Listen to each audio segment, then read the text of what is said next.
Спасибо вам за предложение, но мы не можем принять такое. Да кто ты такой, что отказываешься нашему предложению? Ты в таком положении? В нашем положении ничего такого нет. Может, нам просто спокойно поговорить? Говорить не о чем, Эгомен. Профессор, кажется, нас все еще не узнал. Расскажи ему еще раз. Я вас хорошо знаю. Это вы узнаете, какие мы. Что тебе нужно, Кудрет? Что? Говори помедленнее. Где? Что тебе нужно? В чем твоя проблема? А как по-твоему? У меня такая же проблема, как и у тебя, Ирфан. Заработать денег, понял? Ах да? Почему, интересно, я тебе не верю? Может быть, из-за твоей надменности? Потому что в этом мире только ты знаешь, как лучше, и деньги нужны только тебе. Иляй, Ирфан, разве сейчас время? А ты молчи, с тобой потом поговорим. Я здесь, чтобы спасти жизнь моего сына. Я не встречаюсь с этим мужчиной ради машины класса люкс, как ты. Конечно. Конечно. Он снова знает лучше всех, не так ли, Эгимен? Хочешь ты или не хочешь, это партнерство будет. Ты понял, Ирфан? Теперь я жду не дождусь для того, чтобы видеть, как ты лижешь задницу клиентам, чтобы заработать деньги. Знай это. Хорошо. Тогда я подожду, пока она не придет. Тогда проходите, садитесь, ждите там.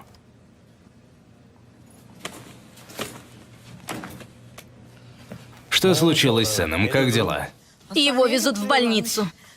Он в скорой помощи. Что же случилось? Кто и что сделал? Откуда мне знать? Наш сын не в себе. Его везут в больницу в Маслаке. Хорошо, приезжай скорее. Хорошо, я еду. Прошу вас. Позовите водителя. Кто это? Она заладила, что хочет увидеться с госпожой Иляй, но не говорит своего имени. Фирма наша, дело наше, мы не подписываем. У вас нет такой возможности, Ирфан. Конечно, я смотрю, ты совсем привыкла к этим мафиозным делам. Ты сначала скажи, что будет, если мы не подпишем. Но когда вам приспичит, вы идете к мафии. Хватит. Если Сулейман узнает о ваших отношениях, то нам всем конец. Посмотрю, что он делает. Немного успокойтесь. Что такое? Вы ищете госпожу Иляй? А вы кто такой?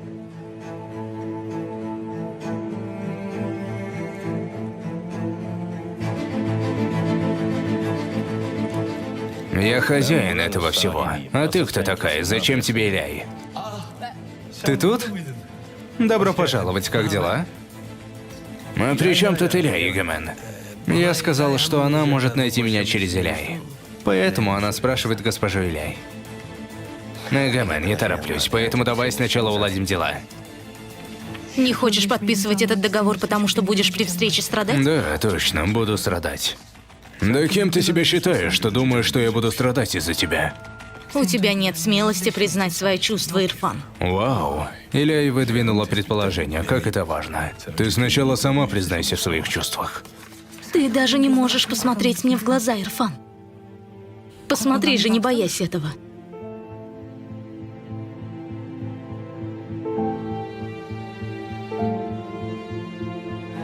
Зачем ты пришла? Что ты здесь делаешь?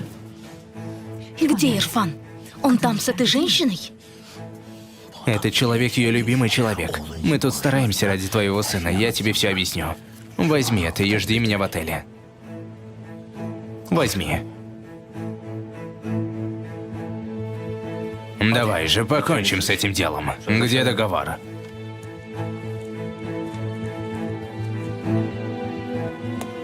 Все хорошо. Подписывайте, я тороплюсь уже.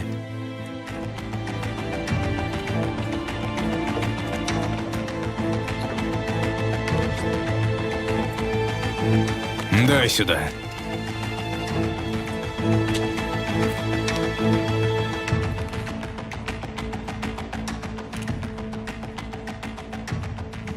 Иляй, ты должна нам помочь.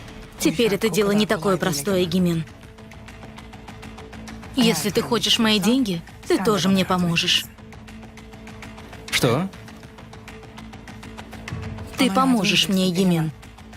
Я дам деньги, но взамен в Вавилоне будет моя доля тоже. Ты, я и Ирфан, мы будем партнерами, вот и все. То есть ты объявляешь Третью мировую войну? Прошу. И Ирфан с этим согласится, так? Ты меня поддержишь. Ты скажешь, что мы вынуждены, Егимен, и другого выхода нет, а Сулейман примет решение раньше. Очень умно. Почему? Разве вы не делаете все ради денег?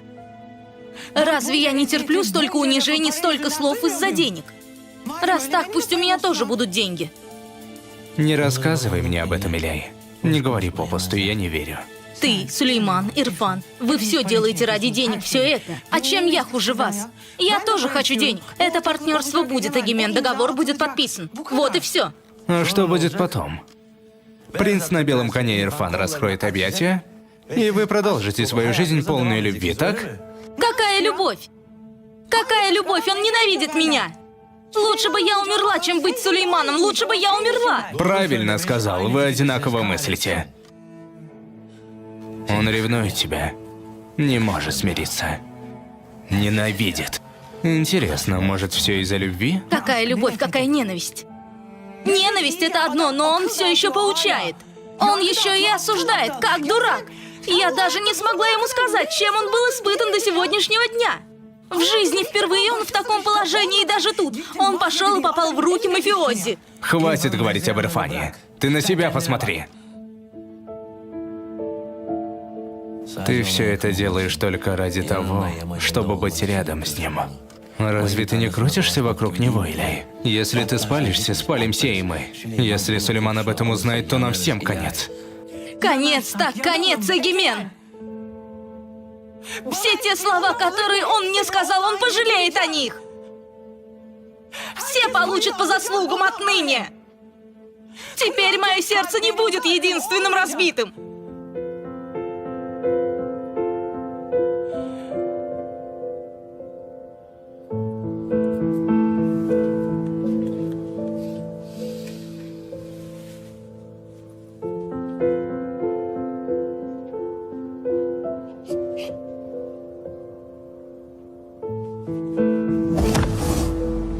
Поздравляю.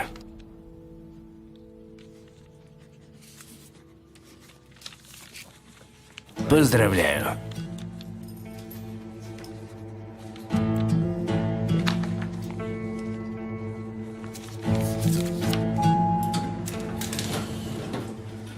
Какая прекрасная идея.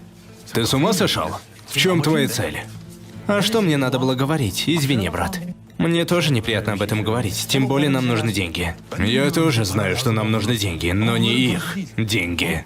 Фирма, которую мы купили, обанкротилась. У нас везде ложь. Производить товары, зарабатывать деньги? Ты считаешь Иляй тупой? Стоит ей только поймать нас на ошибке. Что сделать, если поймает? Заявит полиции? Она не сделает. Я не могу быть уверенным, как ты. Послушай, у меня больной сын, я не могу рисковать. Иляй нужно побыстрее выйти из этого дела.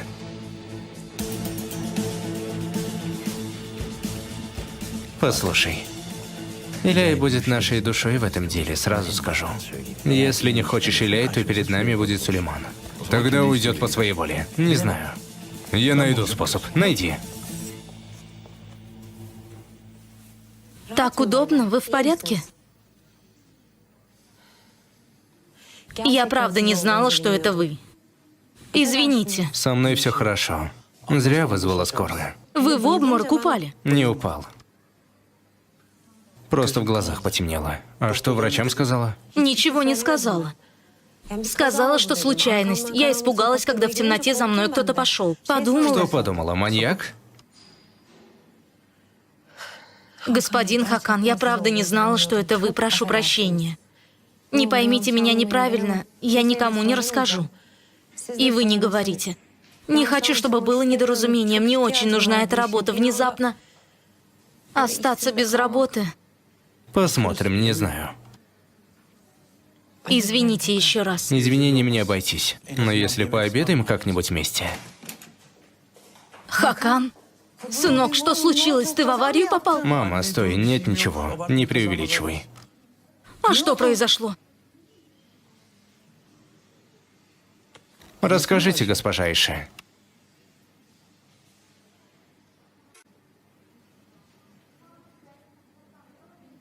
Я провожал госпожу Айше домой, к нам пристали какие-то хулиганы.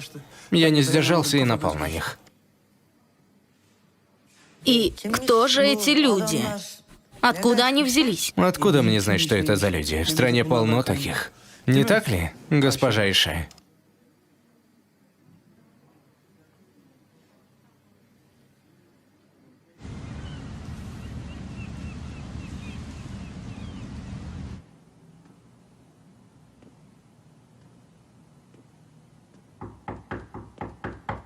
Да, это я.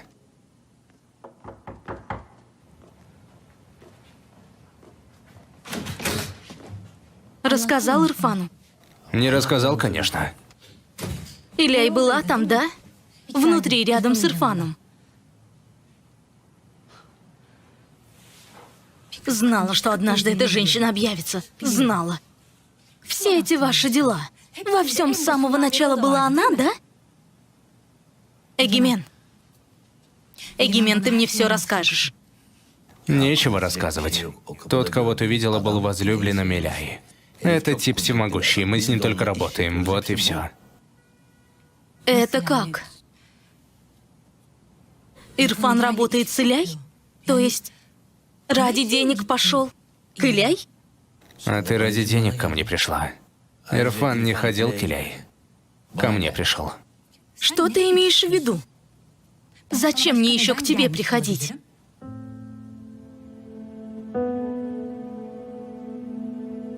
Да. У нас есть прошлое. Эгимен, у нас нет никакого прошлого. Я пришла к тебе, потому что ты друг Ирфана. Вот и все. Тогда зачем у меня это спрашиваешь? Спроси у Ирфана. Боишься, что будет врать? Ирфан не врет, Эгимен. Он не такой, как ты. Ладно. Ирфан? Добро пожаловать. Спасибо. Как ты? Хорошо.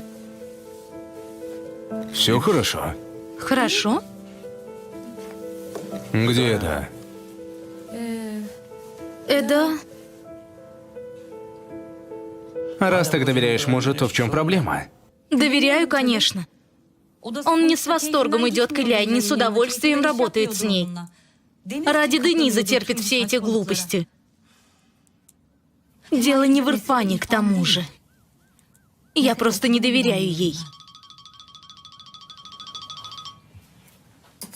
Слушаю, Ирфан. Где ты, Эда? В пути иду. Как тетя? Тетя? Тетя в порядке. Приду, расскажу, ладно? Про вранье говорила. Если скажу Ирфану, что ты была здесь, я могу быть честным, как Ирфан, в твоих глазах. Эгимен, что бы ты ни делал, ты никогда не сможешь быть Ирфаном. Ирфан расскажет тебе про Иляй, не волнуйся. Расскажет. Я уверена. Я жду всегда. Приходи иногда навещать тетю.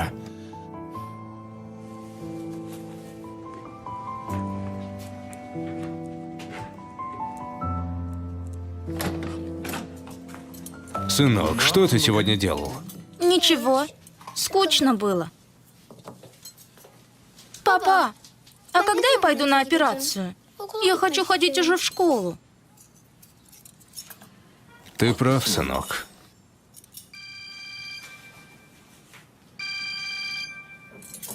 Обсудим это, ладно? Слушаю, Эгимен. Есть кое-что важное. Позвонил в такой час. Говори. Да, была у меня только что. Переживает. Чем мы занимаемся? Немного разволновалась, кажется. Спросила, с кем мы работаем. Ты же не сказал про Иляй? Нет, не сказал. Послушай. Если еще раз придет, ни о чем не рассказывай. Она и так напряжена. Пускай не переживает.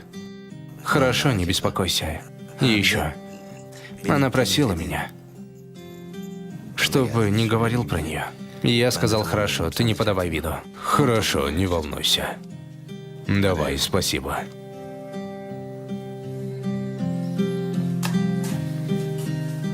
Молодец, сынок, очень красиво получилось.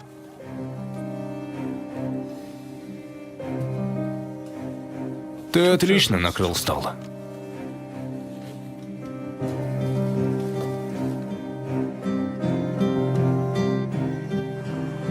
Брат, я чуть не умерла. Я Хакана побила. Откуда мне знать, Господи Боже, я решила, что за мной маньяк прицепился.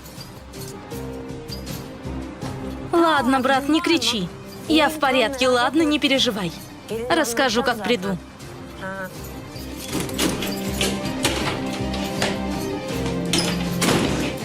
Где ты была? Я не знала, что сказать Ирфану. Да?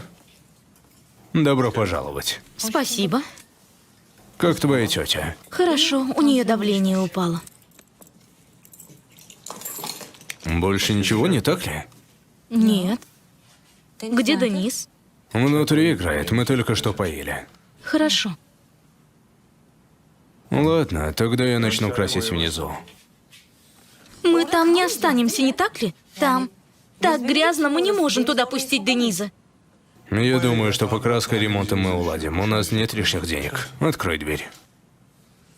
Я думала, что наше положение хорошее. Ты же одеваешь такие костюмы, душишься духами и ходишь на встречи. Как прошла сегодняшняя? Неплохо. С кем она была? Какая разница, Эда? Я встречаюсь с теми, с кем нужно ради денег. Откроешь дверь? Пожалуйста.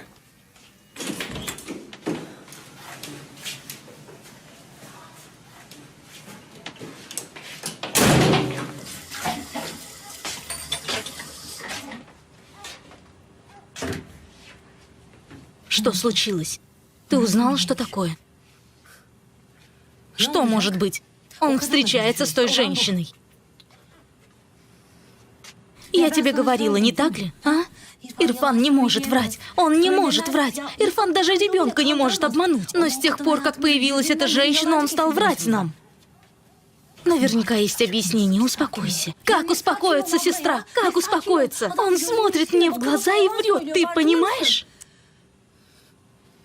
Дьявол говорит. Мама? Иду, сынок. Эда, ради бога, успокойся. Не создавай неприятности.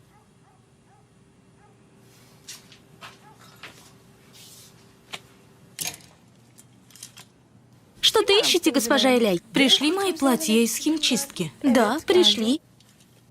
Ну, одно такое на молнии черное, обтягивающее. Да, оно тут. Достань. Ой, у него низ помялся. Ладно, ты можешь мне его погладить? Я его завтра одену. Конечно. Оно очень шикарное. Какой-то прием будет? Нет. Иногда хорошо быть вызывающей. Ладно, тогда я поглажу.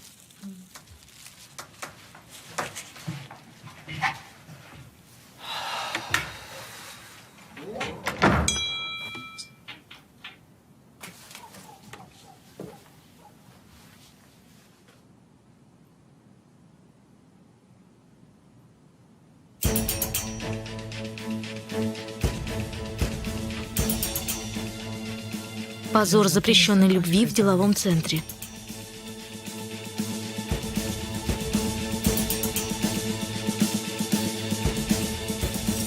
Ладно, прошу, не плачь, ты и так в ужасном состоянии. На следующей неделе выстрелит другая новость, и про вас забудут. Прошу, не надо.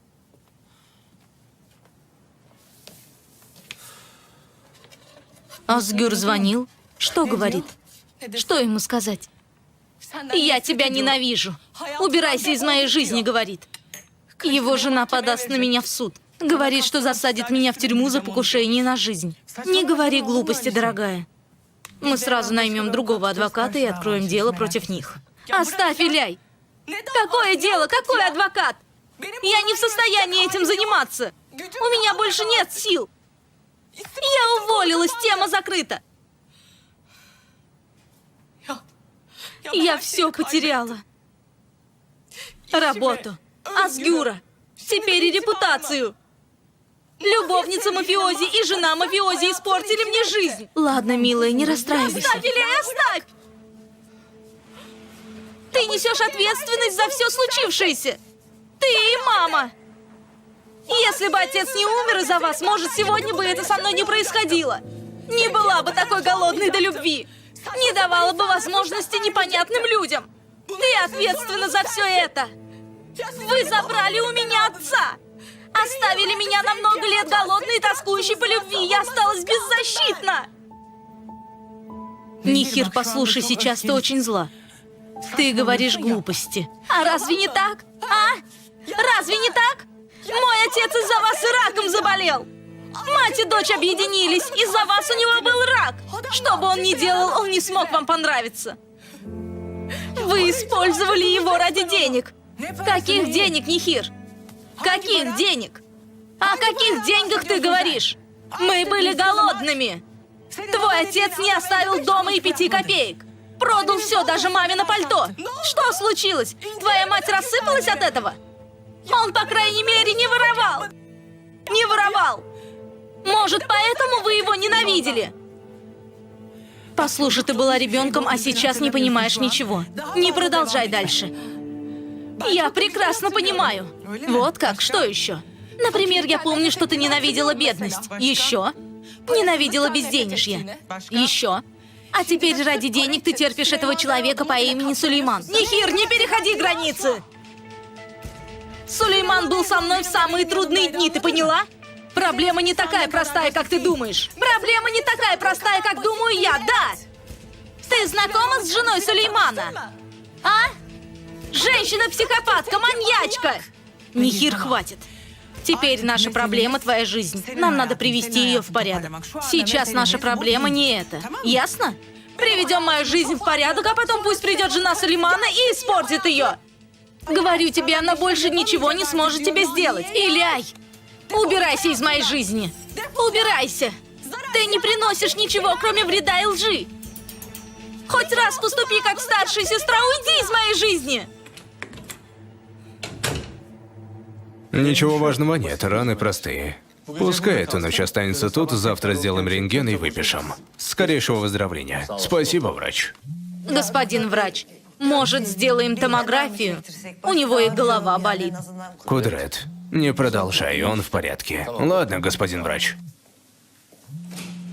Кто бы его ни побил, здоровья его рукам. Ответь. Ответь, поговори с любовницей. Расслабься. Может, тогда будешь разговаривать как человек. До свидания. Утром отправлю водителя, он вас заберет.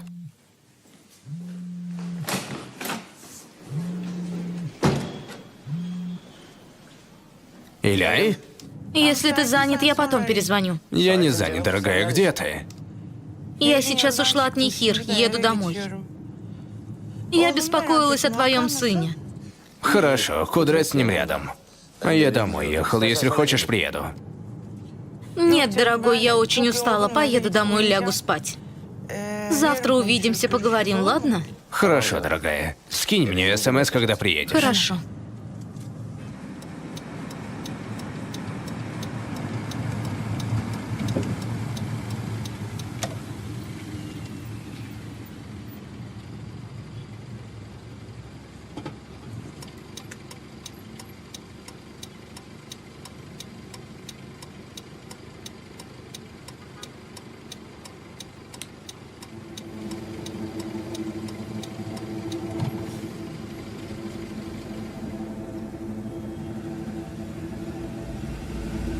Любовница мафии, жена мафии. Ты испортила мне всю жизнь.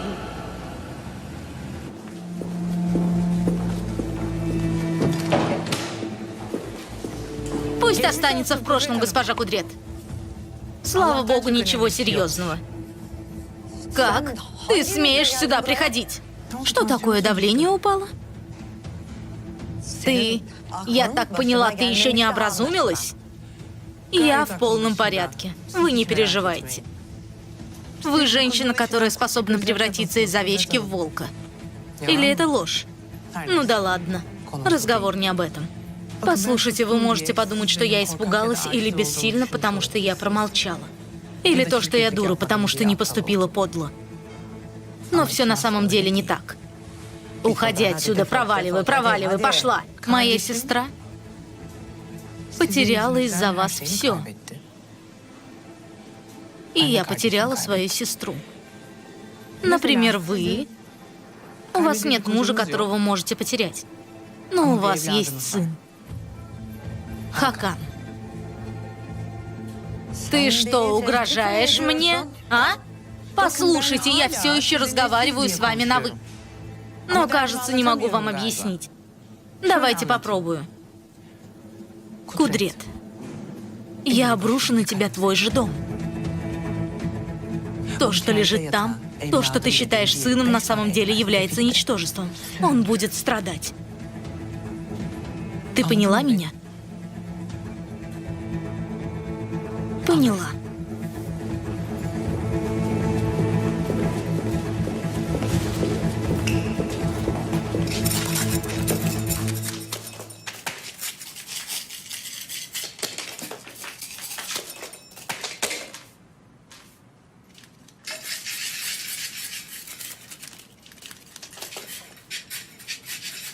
Бог в помощь.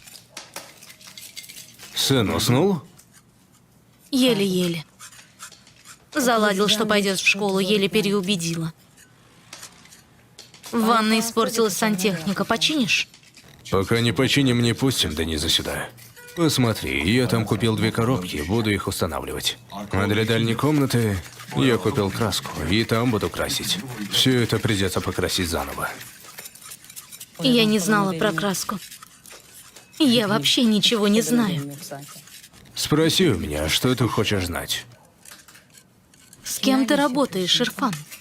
Что значит, с кем я работаю? То есть, кто твои партнеры? Кто инвесторы? Что это за вопрос это? Эгомен и я. Ирфан, хватит уже. Ирфан, уже перестань мне все время врать. Я лишь пытаюсь найти деньги, знай это и все. Я знаю, что ты встречаешься с этой проклятой женщиной. Почему ты это скрываешь?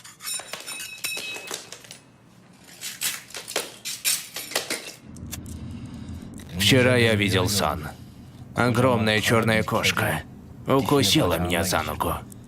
Я проснулся весь в поту.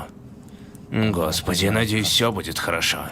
Елчин, ты же ведешь дела, я не хочу потом иметь проблемы. Не беспокойтесь, господин Сулейман, я лично занимаюсь этим.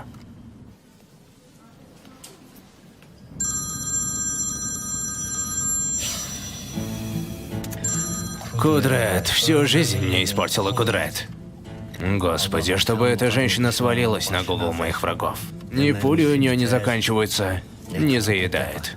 Клянусь, она убьет лишь одной своей болтовней. Спи ты, спи. Пес проклятый. Если ты рядом с этой женщиной, надеюсь, ты не доживешь до утра.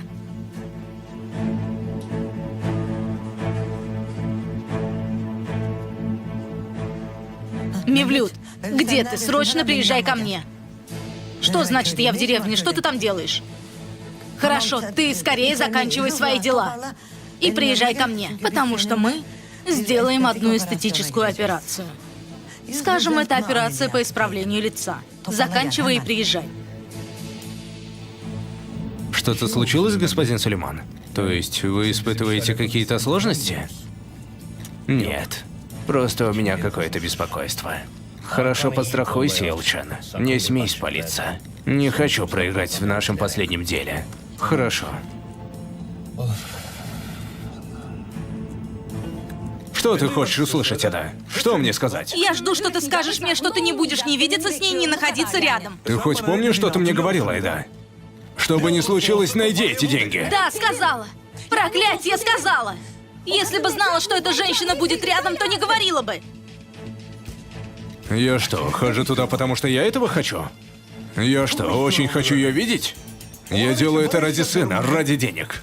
Что ты такое говоришь? Я не понимаю, чего ты хочешь. Что мне, по-твоему, ничего не делать? Пускай наш сын не оперируется? Я вынужден работать с Иляй, пока Денис не пройдет операцию. Если смиришься, будет прекрасно.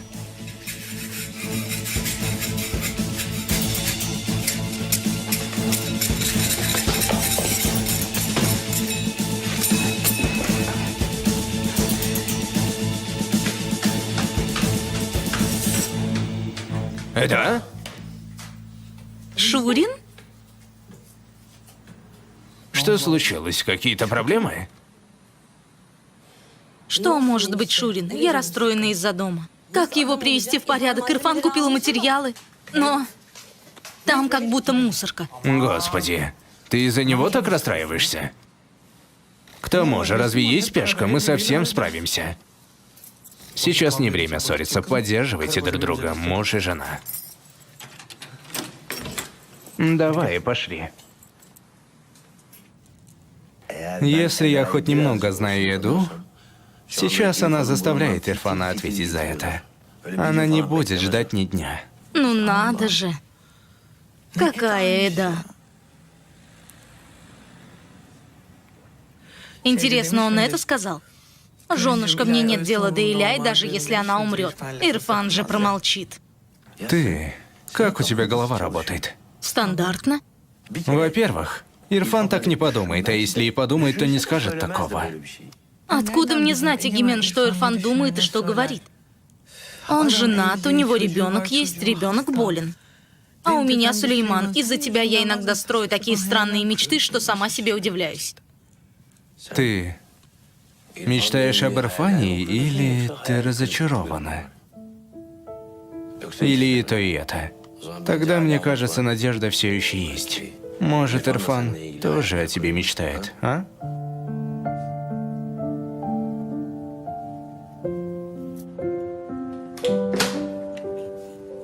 Да, я совсем не хочу с тобой ссориться. Пожалуйста, не надо. Бог в помощь, Шурин. Добро пожаловать, Сафет. Спасибо. Тут надо наждачкой пройтись. Ты же знаешь, не так ли? Я только что отштукатурил, позже сделаю. Смотри, все окна текут, везде вода. Там и паркет вздулся. Брат, если купим одну упаковку, хватит, сделаем заплатку. Да, больше и не нужно. Тут тоже вздулось. Я тогда начну отсюда. Сафет, не надо, ради бога, оставь. Сафет, оставь, ради бога, ты весь день работаешь.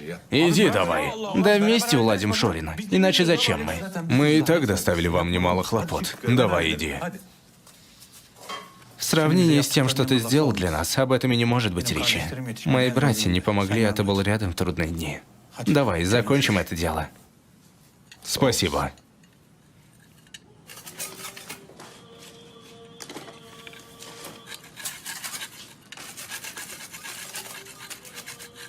Ты же говоришь мне, что я устал. Физическая усталость — это ничто, брат. Пойдешь, ляжешь, поспишь, все пройдет. Если мне на фабрике скажут отработать 3 смены, клянусь, я ни слова не скажу. Но когда в голове нет покоя, сон — это грех. Верно говоришь. Человек не понимает, как он спит и что ест. Сафет, пускай Бог будет вами доволен. Я не знаю, что бы мы делали без вас. Это испытание, брат. Они встречаются нам каждый день. Сегодня при пересменке пришел директор. Я ему говорю, нам 3 месяца не платят за переработку. Что будет? Что бы тебе хотелось, чтобы он сказал? Молись, что вам зарплату платят. Как это? Прости, Господи. Что это значит? Он обязан платить, надо же. Там должен быть определенный срок, Сафет, и я посмотрю законодательство. И еще у нас есть адвокат, я у него спрошу. Что значит не платят? Заплатят, брат. Если не заплатят, то прощаешь. Дело не в этом. Просто, если я буду ругаться, ты думаешь, будет лучше? Нет. Я сказал, Сафет, оставь, брат. Терпи, на хлеб-то хватает. Шурин, вот что я тебе скажу. Не теряй надежду, брат. Не отчаивайся.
Доброе утро, Ирфан. Сейчас же вставай. Иляй позвонила, сказала, покажет офис. Вставай давай.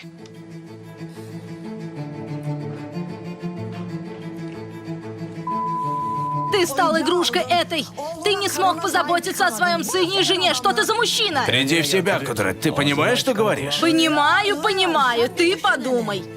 Кто мог побить твоего сына? Что за глупость ты говоришь? Вчера ночью, после того, как ты уехал, она приехала в больницу. Она угрожала мне, глядя прямо мне в глаза. А ты порти распорядок нашего дома из-за этой бесстыдницы. Ох, Кудрет, ох, прими свои таблетки, ты совсем лишилась ума. А ты очки купи! Раньше ты отлично разбирался в людях, а теперь ты не можешь отличить настоящее от подделки, а? Где ты застрял? Я заснул в кресле. У меня все ломит. Это давно уже вбило себе в голову. Она узнала, что мы работаем с Иляй. Да ладно. Откуда она бы узнала, если бы ты не сказал? Человек, узнавший про мой отель, узнает и про Иляй. Место, про которое госпожа Иляй говорила, вот здесь. Хорошо, свободно. Вокруг пусто. Зелень, бассейн есть. Летом мы будем устраивать тут прекрасные вечеринки. И здание красивое. Выглядит впечатляюще. Полы сделаем деревянные, на стены красивые картины. Вот сюда красивый диван. Видение и прочие торговые словечки. Народ придет отдать свою почку, мне кажется, готово. С офисом мы разобрались. Тут не получится под носом Сулеймана. Почему не получится? Он что, приставит к нам охранника? Вот и хорошо, пускай считает, что контроль у него. К тому же нет проблемы о том, что Эда узнала об Иляй. Она сама по себе проблема. Да ну тебя, профессор.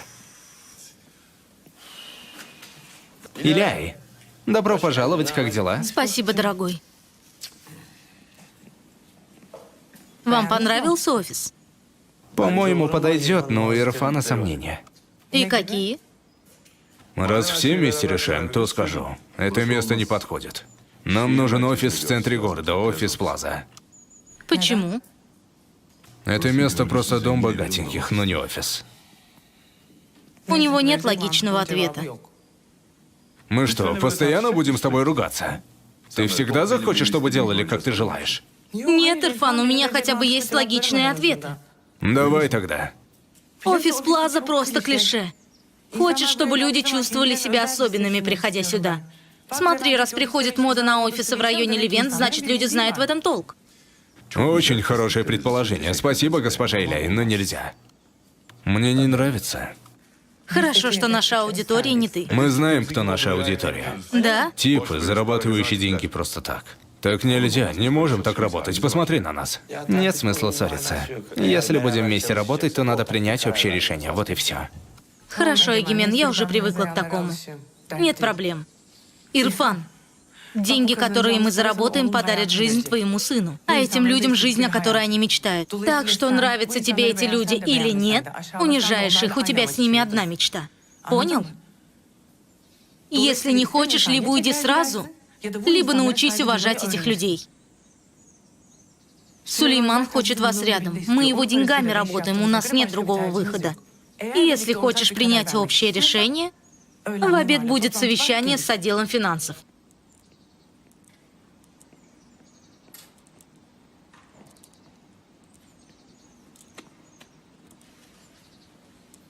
Отлично бьет.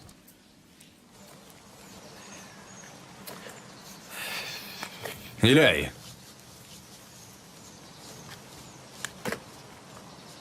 Слушаю. не нужно мне играть начальника. Я понял, какое у тебя намерение.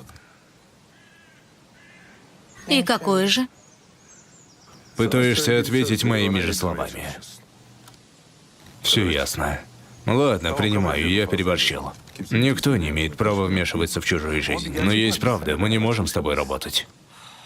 Он снова вернулся к этому. Не можем работать. Спасибо большое. Потому что мне нужно беречь покой семьи и моей жены. А у тебя есть Сулейман. Твой возлюбленный, тревожить его. Или рисковать вашими отношениями не хотела бы, да? Сулейман не знает мое прошлое с тобой. Ирфан, он не будет беспокоиться. Но для меня нет проблем. Завтра вечером посидим, вместе расскажем ему, если хочешь. Я не играю с тобой в игры, Иляй. У тебя была прекрасная работа, карьера, жизнь была. Занимайся своим делом. Ты тоже был академиком, Ирфан. Разве нет? Занимайся же можешь? Ну и ладно. Послушай. Без роли начальницы ты получишь деньги, которые вложила. Не появляйся больше, пожалуйста. Я не играю тоже, Ирфан. Пока не вернешь долг Сулейману, ты обязан работать со мной. Придется. Хочешь ты этого или нет? Ладно?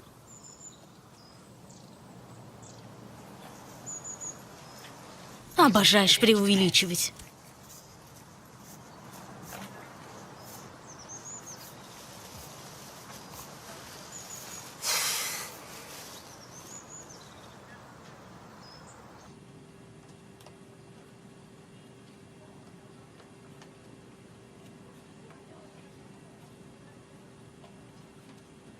Во всем разбирается, смотри на эти позы.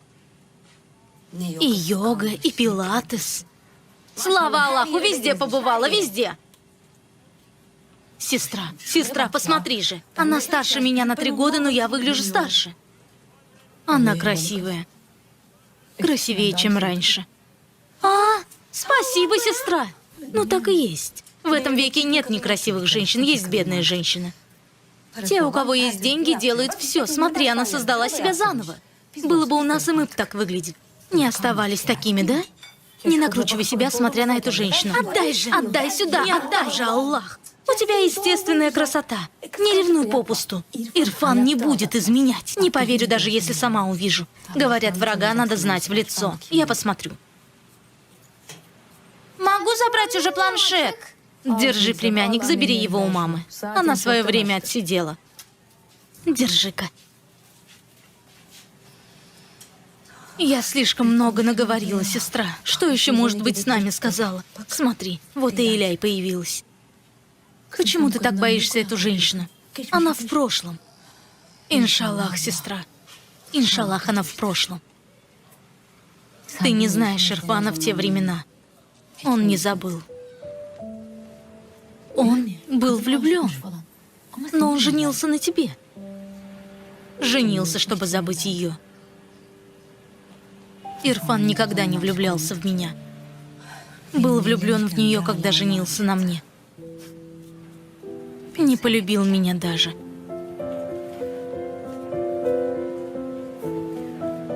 Она заставит его сделать все, что пожелает. Нехорошо, что Иляй так рядом. Ладно. Но Эгимен опаснее еще больше. Что это значит? Почему Эгимен опасен? Не поняла? Сестра, он разве не отец ребенка? Как он не опасность? А если кто-то... Эгимен... Сестра, хватит! Хватит! Жалею, что рассказала тебе. Пожалуйста. Аллах, Аллах.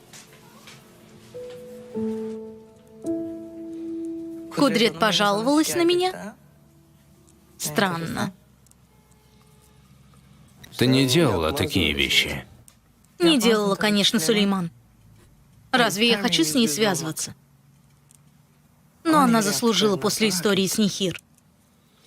Ты угрожала ей Хаканом, Иляй. Говорит, подумай, кто избил Хакана. Что? Я приказала избить Хакана?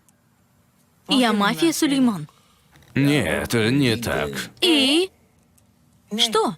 Ты не доверяешь мне? Ничего серьезного, я просто так сказал. Хорошо, я не рассердилась. Хорошо, не рассердилась. Я пойду в офис. Приедет архитектор. Начинаем работу, я опаздываю. Легкой работы. Давай.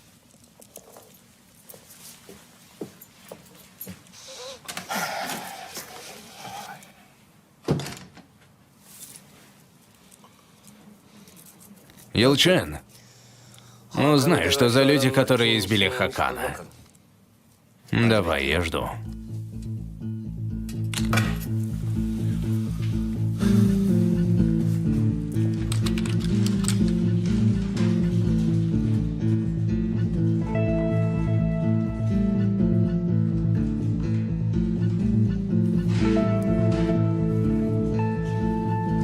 Легкой работы.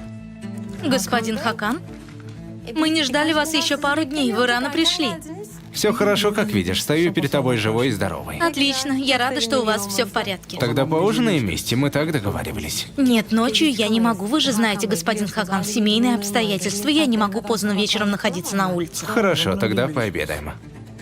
Наверное, ты еще не ела? Самое важное для нас – это дать уверенность людям. Никто не должен забирать деньги обратно. Рано или поздно, если они посмотрят счет в своем банке, они должны увидеть их там. Они не должны думать, пришли деньги или не пришли. Они посмотрят, пришли деньги и будут мечтать. Пока мы будем тешить их ненасытность, будем уверены, что они останутся. Хорошо. Брат, интернет-сайт не открылся, ведь вчера должен был. Уже сколько времени прошло? Хорошо, это дело на мне. А еще спрашивают про шахты. Нам нужно что-то, что их убедит. Что будем делать с этим? Иляй пришла?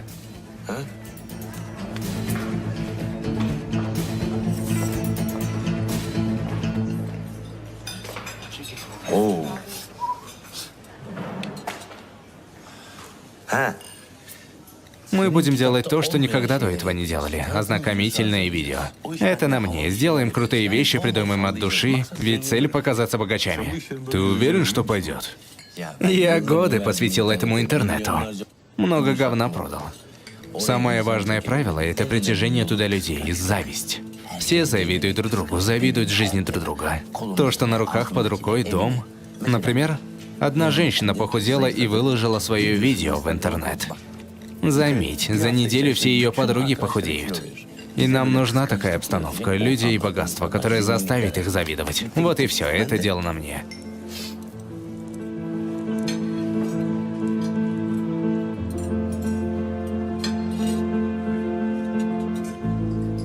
Вчера вечером ты не подала виду.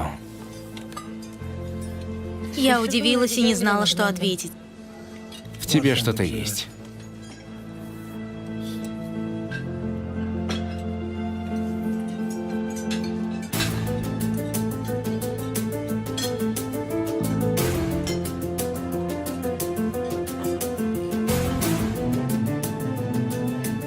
Можно я схожу до туалета?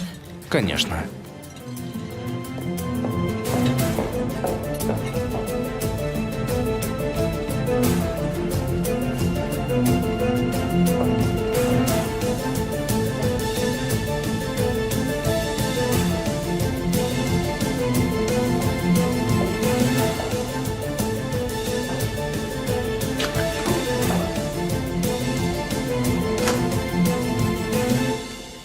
Добрый день. Мы встретились на фирме, и когда он пригласил меня на обед, я не смогла отказать. И вот поэтому я здесь. Приятного аппетита. Ты не обязана передо мной отчитываться. Хорошо провести вам время. Минутку, что это значит? Простите, что вы хотели сказать? Я не поняла. В прошлый раз вы тоже меня подкололи. Вы что, что-то знаете? Я ничего не знаю. Кажется, я лишь немного разочаровался. Ты совсем не похожа на ассистента, который обедает со своим начальством. Ах, да? Вы тоже не похожи на вора. Но если мы начнем верить в то, что видим, то мне пришлось бы пойти в полицию и заявить на вас.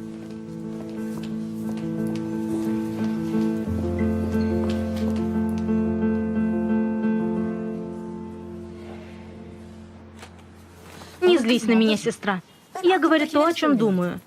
Ты молчала до сегодняшнего дня, но этот ребенок болен. А если понадобится кровь, и Ирфана не подойдет, что будешь делать? У них у обоих отрицательная группа крови. Это Эгимен. Если посчитает, если он поймет, что это его ребенок, что ты будешь делать? Сестра, он столько лет не считал, и вдруг сейчас посчитает. Ты что, мало ли? Черт его дернет. А если он проболтается, что спал с тобой, что ты будешь делать? Тогда я своими руками вырву язык Эгимена.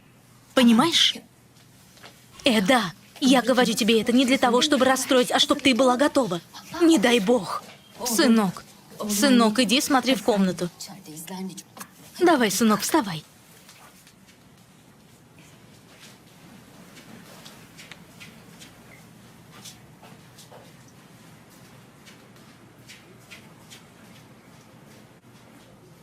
Я много лет думала об этом, ела себя изнутри.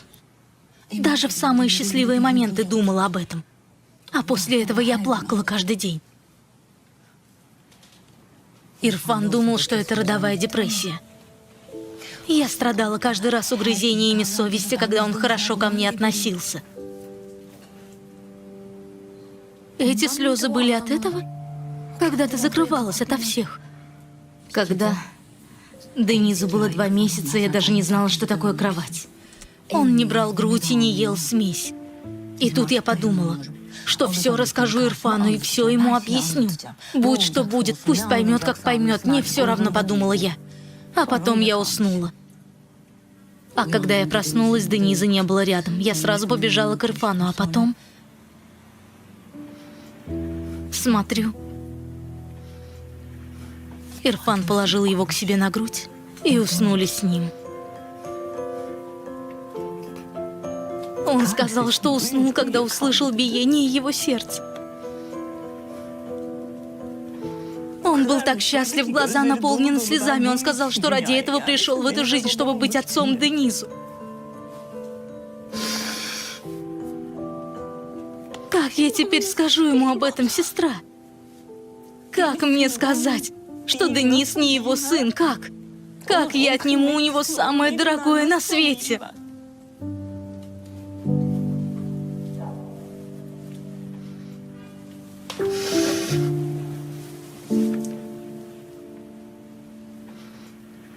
Согреть рис. Поедим?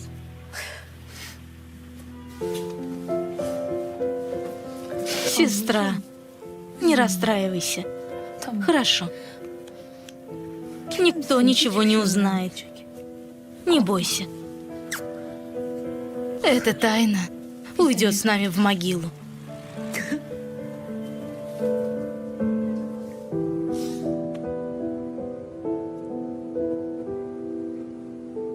На самом деле я хотел изучить во Флоренции историю искусства, но... Господин Хакан, может, мы пойдем? Обеденный перерыв заканчивается. Я не хочу, чтобы на работе были проблемы. Босс здесь, не беспокойся, проблем не будет. К тому же ты хотела что-то рассказать. Мне нечего рассказать, что вы видите, то и есть. Например, где научилась так драться? У отца. Он очень хорошо бьет людей. И я пошутила. Я ходила на курсы по борьбе. Оттуда. У меня даже есть медаль. Если больше нечего спросить, давайте закругляться. У меня есть еще один вопрос.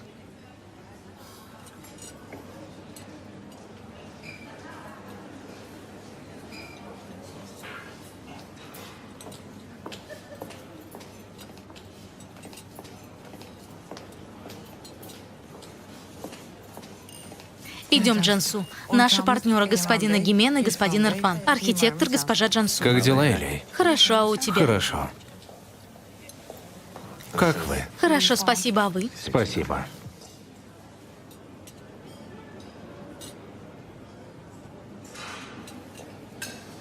Ты знаешь, что они тут делают вместе? Кажется, госпожа Эляй становится одним из партнеров по фирме. То есть ваш отец подготовил договоры. Я оттуда. Соединила все части. Но вы не говорите, что это я сказала. Я бы не хотела проболтаться. Все находят свою дорогу. На среднем этаже будет 3 кабинета руководителей, а на первом этаже открытый офис. Мне тоже кажется, подойдет. Открытый офис не подойдет. Почему? Со всеми инвесторами будем заниматься лично сами.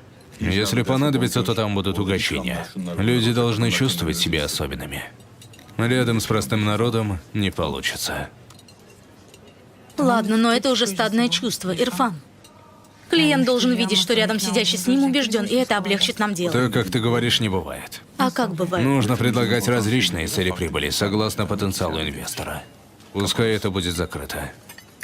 Ладно, господин Ирфан. Поделитесь с нами своим мнением об экстенсивном развитии, и мы этим воспользуемся.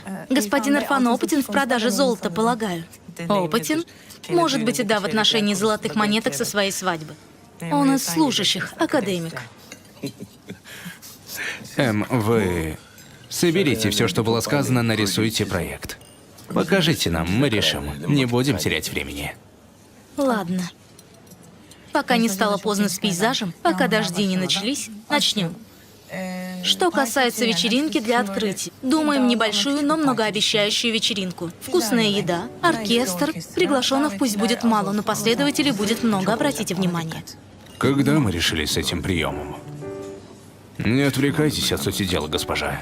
Вы разберитесь с тем, что внутри, а сад можно и потом. Нет смысла растрачивать наш бюджет на приемы, ужины и прочую чепуху, не так ли? Ирфан, господин Ирфан, может вам новую книгу написать? Новую книгу со старыми знаниями. Заново новую книгу. Ладно, Эгэ. Раз так нужно, устроим вечеринку, но только большую. Что-то огромное. Не знаю, пускай придут жонглеры, например. Огромная японская кухня. Поставим туда бар, суши и прочее. Фейерверк. Пускай будет что-то красивое. Раз ее нужно сделать, то сделаем хорошо. Не так ли? Ладно, эту тему тоже обсудили. Тема закрыта. Замечательно. Приятного аппетита.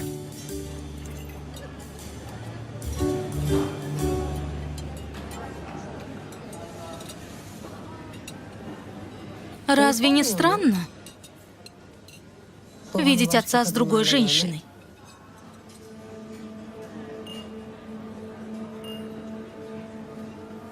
Я уже привык.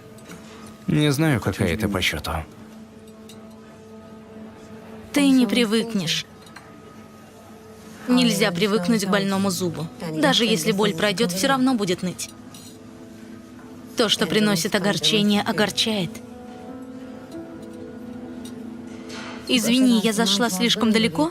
И если я перешла границы, Ты больше, чем кажешься.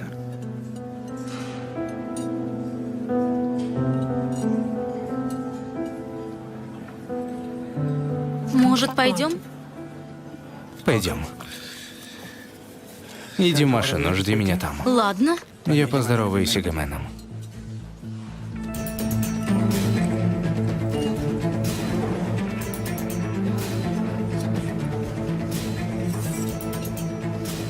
Вай, вай, вай, вай, вай.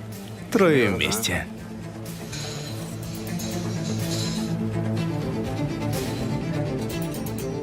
Лжец. Мошенник. Маленькая госпожа. Хакан, чего ты хочешь? Ничего, решил посмотреть, что вы делаете. Мы проводим совещание, как видишь. От чьего имени? На чьи деньги, Ирфан? Разве не на деньги моего отца? Если я захочу, потребую отчета. Если хочешь, поговорим об этом вместе с твоим отцом, Хакан, ладно? Извини, это ты решаешь, когда кому и о чем говорить. Хакан, убирайся отсюда, я позвоню Сулейману. Кузнечик раз прыгнет, два прыгнет. Вы обязательно упадете в яму. Приятного аппетита. Наслаждайся, пока не надоело моему отцу. Приятного аппетита.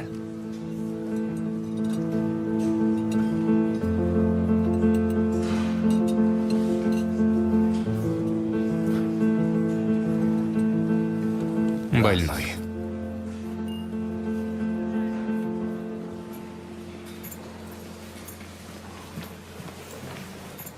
Иляй, Слушай, Ирфан, что ты делаешь? Это та жизнь, которую считаешь достойной? что случилось? Тебе стало меня жалко? Не беспокойся, я сама разберусь со своими делами. Ясно? Соберись с мыслями. Если у тебя есть уважение к себе, построй новую жизнь. Ладно, именно это я и делаю, поэтому стала твоим партнером. Да, но я не хочу, чтобы ты была рядом. Почему ты так зациклен на том, что я нахожусь возле тебя?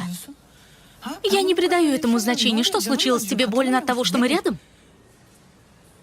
Сложно наблюдать за тем, в какое положение ты себя поставила. Жалей себя, Ирфан. А не меня, ладно? Будь уверен. Потому что я еще какое-то время буду здесь. Делай, что хочешь, но держись от меня подальше.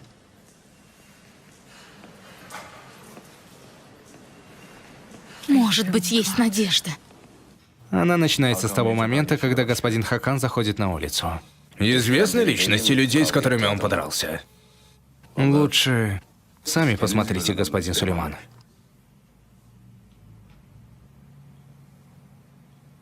Что это такое? На сайте admiral3xa.best. Получи 1000 рублей.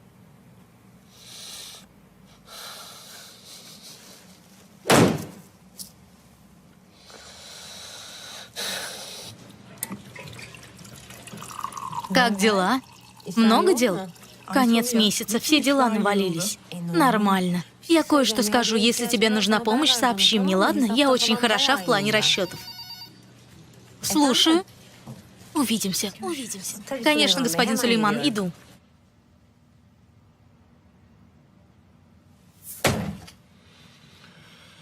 Так нельзя. Больше вам нельзя в одном офисе с Хаканом. Я был доволен тобой, но больше ты не сможешь здесь работать. Господин Сулейман, не надо, прошу. Честное слово, я не виновата. Он шел за мной, я решила, что это маньяк. Я не виновата. Я никому не скажу, клянусь, я не скажу. Мне очень нужна эта работа, прошу. Ладно, девочка, ладно. Проработай еще неделю, а потом иди дорогой. Господин Сулейман, пожалуйста. Не затягивай. Мы не поставим тебя в трудное положение. Айше? Что случилось? Что случилось, Сулейман? Почему она плачет? Заходи, моя черная жемчужина, я тебе кое-что покажу.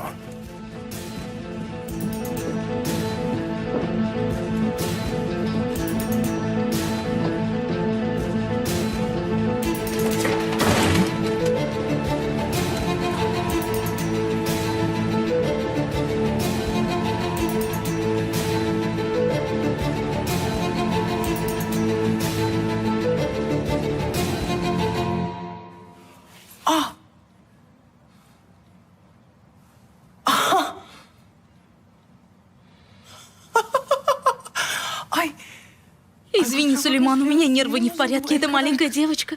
Эта маленькая девочка побила Хакана? Я тоже не могу поверить. Но он заслужил. Заслужил, правда заслужил. Пристал к девушке. Как и в прошлый раз, натворит глупостей и создаст нам проблемы. Самое лучшее решение пускай исчезнет. Ты поступаешь несправедливо с девушкой. Ты сомневался во мне, но все вновь досталось этой девушке. Ничего не будет. Мы выплатим компенсацию и найдет новую работу. Легко сейчас найти работу, Сулейман. Я ради Нихир стольким людям написала. Вдруг сестра простит, если что-то сделаю для нее. Люди даже не хотят читать резюме, говорит, невозможно. Отлично. Она в таком виде даже на собеседование не пойдет. Из-за этого с ума сойти можно. Что за слова, Сулейман? Она сама оказалась в таком состоянии. Ты понимаешь, что твоя жена сделала? У меня одна сестра в жизни, и она со мной не встречается. Я серьезно плачу за отношения с тобой, знай это. Что поделать? Кудрет тоже сумасшедшая. Не можешь избавиться от нее никак. Хорошо, я тоже буду поступать плохо, и меня отныне будут называть сумасшедшей. Ты подумай сейчас, что может улучшить состояние сестры. Если хочешь, пускай поедет отдыхать. Или переедет в другое место. Не думай о расходах. Нихир никогда не примет твои деньги. А откуда она узнает, что это мои деньги? Хорошо, я подумаю. Но мне надо решить это дело, Сулейман, чтобы потом не было проблем. Мне нужна твоя помощь. Хорошо, всегда готов.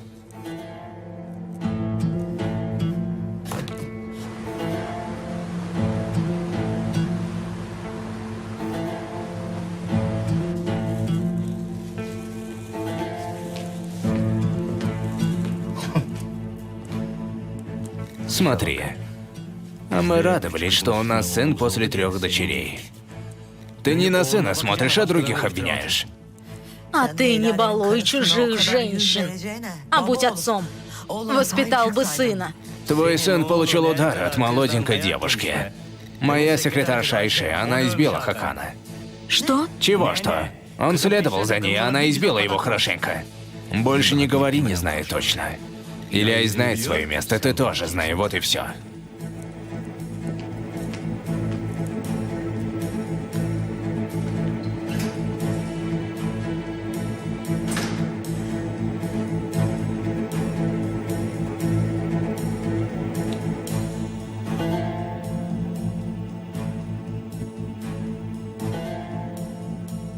Бюшра, ты говорила, что замуж выйдешь. Послушай, если это дело завершишь с успехом, все твое приданное с меня.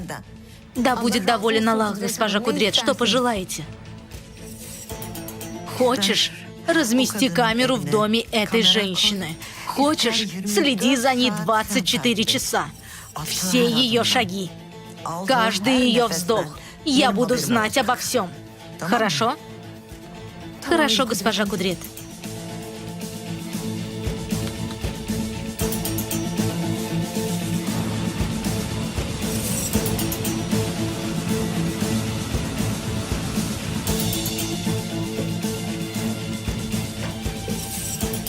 Минутку, госпожа Айше.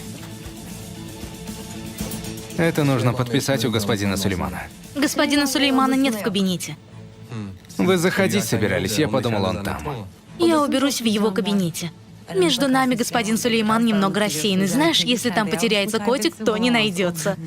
А потом спрашивает, где же эта госпожа Айше. Поэтому и убираюсь. Ну, отойдите. Я подпишу потом. Большое спасибо. Пожалуйста.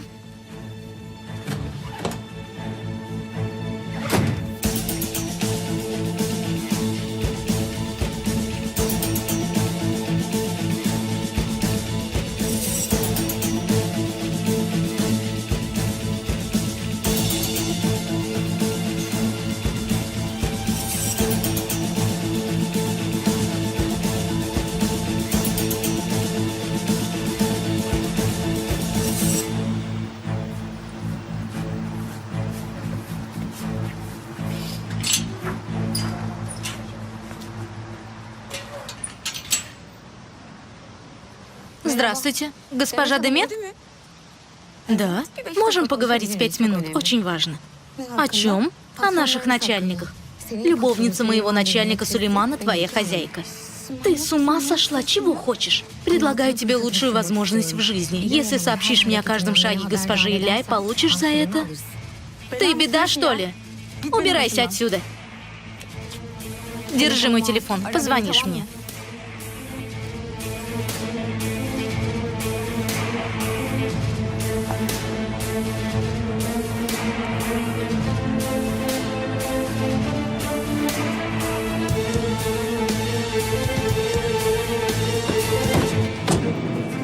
Подойди на пару минут. Что происходит? Подойдешь, говорю, спрашиваю нормально. Да кто ты такой, сумасшедший? Сюда иди, стой. Стой же. Отпусти. Господин, что вы делаете? Давай, госпожа, езжай. Езжай. Отпусти же. Вперед. Отпусти. Иди. Ладно, иди.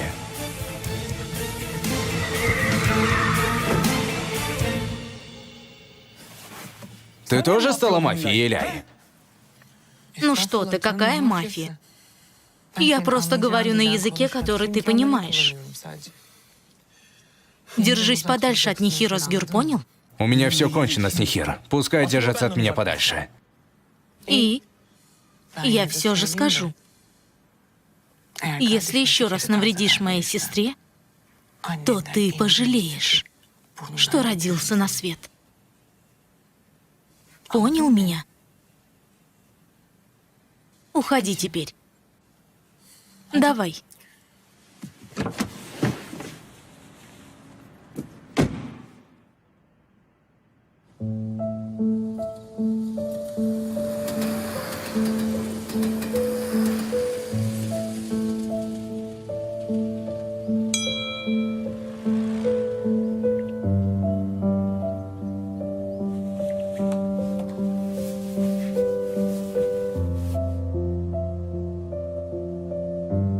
Нихир, привет. Сколько бы ни злилась на меня, ты права. И что же, не будем видеться совсем? Иляй, оставь меня в покое. Ты моя сестра. Кто есть у нас еще, Нихир? Лучше не было бы моей сестры. Что бы ни говорила, я твоя сестра.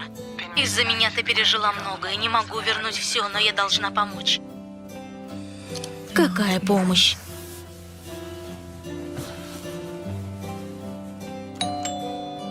В такие времена кажется, что ничего не поможет, знаю. Хочешь спрятаться в комнате и соблюдать траур. Но это не лечит ни хер. Я это пережила. Это не помогает. Может, уехать поможет, не знаю.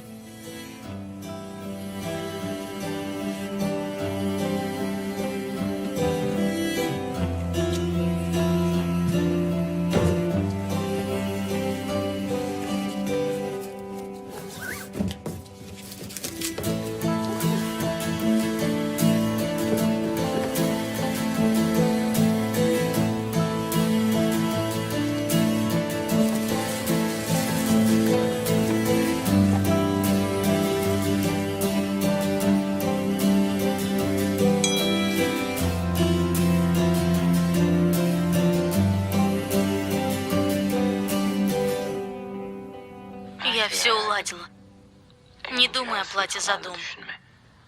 Уезжай, отдохни. Приди в себя. Если бы я могла сделать еще что-то.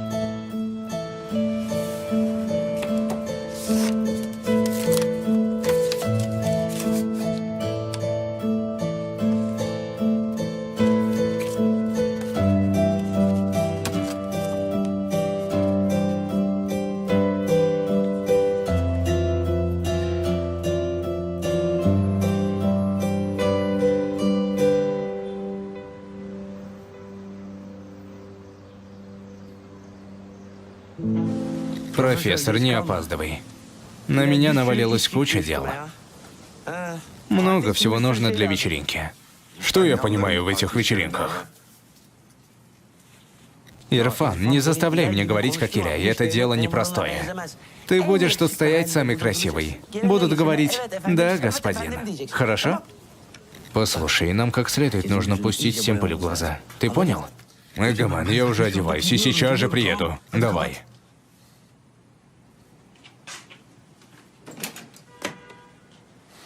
У вас вечеринка?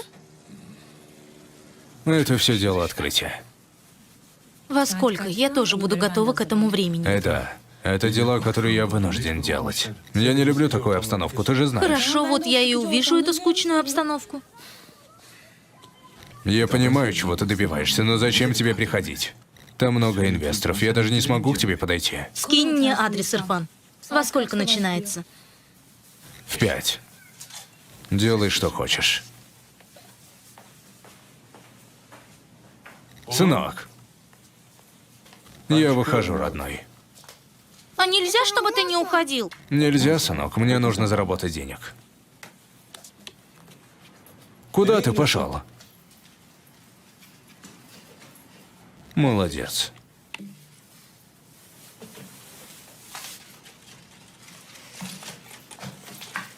Возьми это. Что это, сынок? Деньги? Сынок, разве ты не откладываешь эти деньги для нас, для подарка? Но ты же говорил, что для моей операции нужны деньги. И мама говорит. Я и в школу не могу ходить. Я не могу видеть нас, потому что не хожу в школу. Мне срочно нужна операция, пап. Ах, мой родной.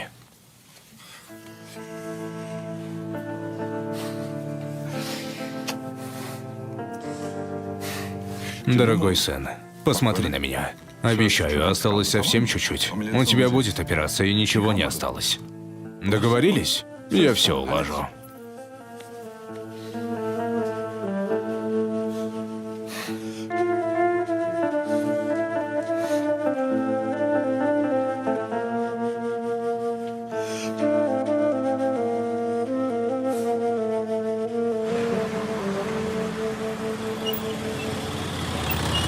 Брат, что ты делаешь? Ты псих? Дурак. Да чтоб тебе, разве можно ехать по дороге? Ты тогда попробуй за полчаса доставить заказ. Ты сначала доставь, потом поговорим. Как дела? Ты выглядишь супер. А что такого? Я лишь буду работать в пиццерии. Не говори так, ты будешь молиться за меня. Зарплата 3200 лир, страховка, чаевые, итого 5000. Я показал директору резюме, он доволен. Но он немного странный человек. Ты должен ему понравиться. Понравлюсь, брат, понравлюсь. Мои домашние думают, что я работаю. Они уже неделю смотрят на меня, чтобы я дал денег. Поэтому никаких проблем. Готов? Готов.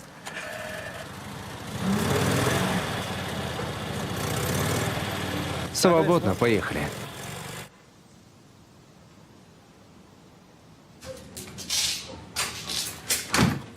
Здравствуйте. Здравствуйте. Вы разве не работали в офисе господина Сулеймана? Да. Госпожа Иляй попросила, пока никого не найдут. Потом вернусь обратно в офис.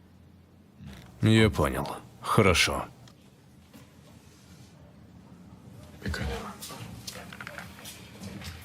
Ирфан, подойди ко мне на минутку. Он хочет назад свои деньги. Да ладно. Нам нужно его переубедить. Мы не можем так быстро. Простите, вы не могли бы нам принести чай в кабинет? Хорошо. Минутку, не могли бы закрыть двери? Спасибо. Послушай меня, ты что, с ума сошел? Мы не можем сюда звать тех, кому мы не доверяем. Что она тут делает? Почему Иляй взяла ее сюда? Это сотрудник Сулеймана. Ты сначала переубеди этого человека, потом меня побьешь. Переубеди его, ладно? Бог в помощь. Здравствуйте, садись, брат, как дела? Хорошо. Дай моему другу чего-нибудь перекусить. Дженк материл тебя сейчас. Да ладно. Как обычно. Я поговорю, потом ты придешь, ладно? Начальник.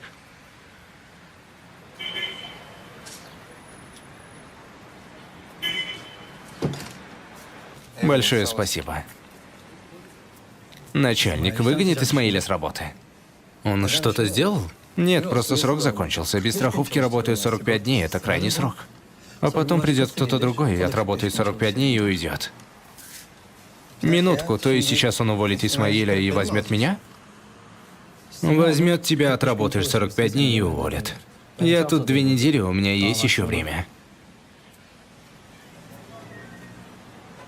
Ты меня еще шантажируешь? Пошел вон отсюда! Да я прикончу тебя! Когда я стану директором, я убью тебя! Ты будешь молить меня о пощаде. Ну же, Хакан, звони в полицию. Давай, звони в полицию. Ты стал начальником и все? Я все пережил. Псих больной. Пошел вон. Не болтай. Не смейся, бери пиццу, бери. Я найду тебя, попробуй. Топай, топай. И кетчуп возьми. Тебе конец. Топай, топай.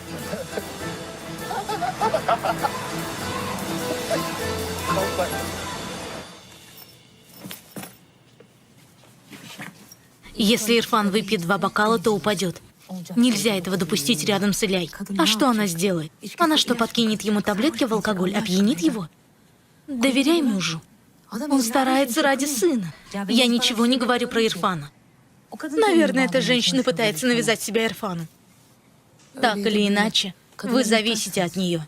Главное, найдите деньги, остальное неважно. У нее есть богатый любовник. Если бы была хорошей, то давно бы дала деньги на операцию. Не дай бог. Если с ним что-то случится, она будет только рада. А потом пойдет и утешит Ирфана. Ты преувеличиваешь. Но если хочешь, иди и покажись там. Не оставляй его одного. Конечно, пойду. Пойду, если найду, что надеть. Вот это красивое. Мы его погладим, и будет супер. Сестра, это платье я взяла 5 лет назад. Ты хоть понимаешь это? Не понимаешь. Нет, нет, нет. Совсем нечего надеть. Госпожа Иляй придет вся такая шикарная. А я буду там, как нищая, которая пришла к своей богатой родственнице на свадьбу. За 150-200 лир можно купить хорошие вещи. Иди, купи. И время есть. Оттуда сразу и поедешь. Денис, смотри, что я нашел для тебя. Эта часть подойдет. Еще как подойдет. Возьми и ставь, мой лев. Возьми, я вот и дерево нашел. И дерево поставь. Что я тебе тут еще найду? Сынок, я пойду схожу по делам. Не огорчай тетю с дядей, ладно?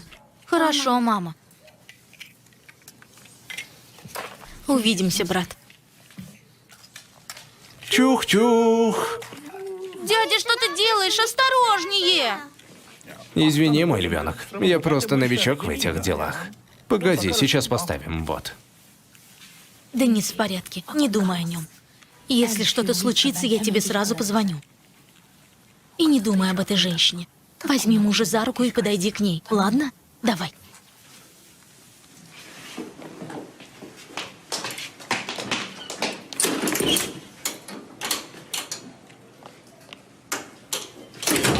Что я скажу?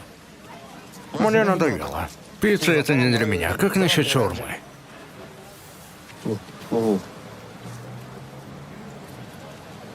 Да чтоб тебе, Исмаиль. Причем тут это? Я хотя бы сытый. Малыш, иди-ка сюда. Иди. Говори, брат. Возьми-ка. Иди-ка сюда, брат. Ты что, попрошайка? Иди зарабатывай. Брат, у тебя нет машины, что мне протирать? Ты смотри на него. Вот. Возьми, вот это и протри. Ну хорошо, протирай. Не царапай. Все, хватит. Иди. Беги, беги. Брат. Из твоей работы не получилось, прости. Да ладно, брат, не судьба. Ты возьми это. Не говори ерунды. Ну же, возьми, вот тебе отличные чаевые. Разве можно отказывать? Исмаиль, не затягивай. А что ты скажешь домашним? Откуда мне знать? Придумай что-нибудь. Брат, я нассал в чай начальника. Они меня выгнали и не дали денег, так скажи. Смешно. А мама мне скажет, что я безработный и тупой. Ты чего такой серьезный?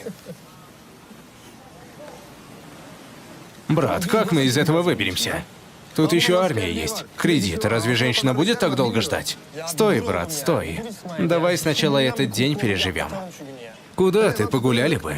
Брат, какой еще гулять? Куда ты собрался? Куда ты? У меня есть одно место, я не собирался туда. Но пойду узнаю, может получится. Хорошо, скажешь, если что-то понадобится. У меня все есть. Спасибо, брат. Будь осторожен. Это все по твоим контролям.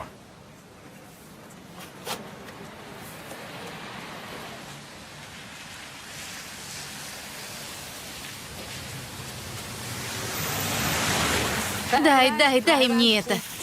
Не хочу. Что ты тут делаешь? Ты что, следишь за мной? Ты не перезвонила, я переживала. Отойди от меня. Послушай, я тебя полюбила. Ты работаешь у кого-то. Все заработанное отдаешь родителям, я уважаю. Но и мы молоды. Откуда ты знаешь моих родителей? Этим женщинам нельзя доверять. Они тебя уволят за то, что не положила им сахар в чай. Да ладно, иди. Тебе не будет от меня толка. Я же тебе не говорю ничего такого и не прошу тебя отравить госпожу Иляй. Просто ты будешь говорить, куда она ходит и с кем общается. Госпожа Иляй не делает ничего. Работа, дом, работа. А еще господин Сулейман. Но, кажется, твоя босс знает про это. Ну вот и хорошо. И ты начинаешь зарабатывать легкие деньги. Дай мне свой номер счета. На сытый желудок думается лучше.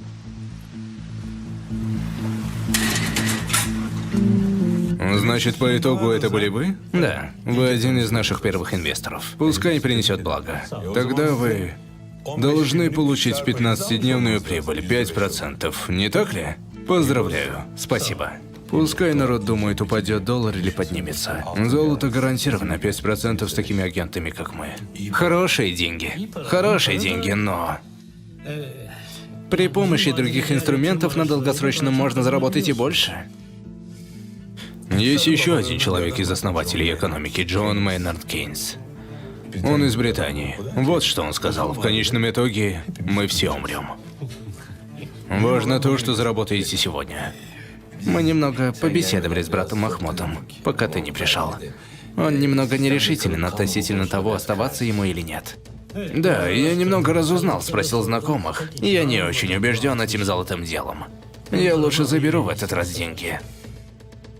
Через 6 месяцев все ваши знакомые будут выламывать вам двери, чтобы связаться с нами. Мол, мы тоже хотим с ними встретиться, будьте уверены. Это так, но я все равно заберу свои деньги.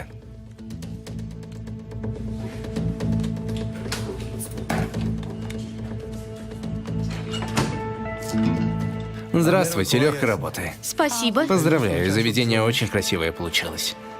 Вы тоже очень красивы. Профессор Ирфан на совещании, я полагаю. Но можно я с ним встречусь ненадолго, совсем?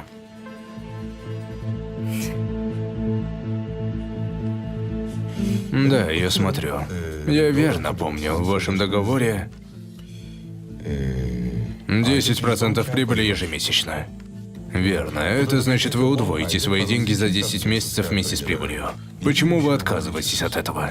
Ты говорил господину Махмуту, если он приведет к нам инвестора и мы подпишем договор, то он получит дополнительную прибыль? Нет, не говорила.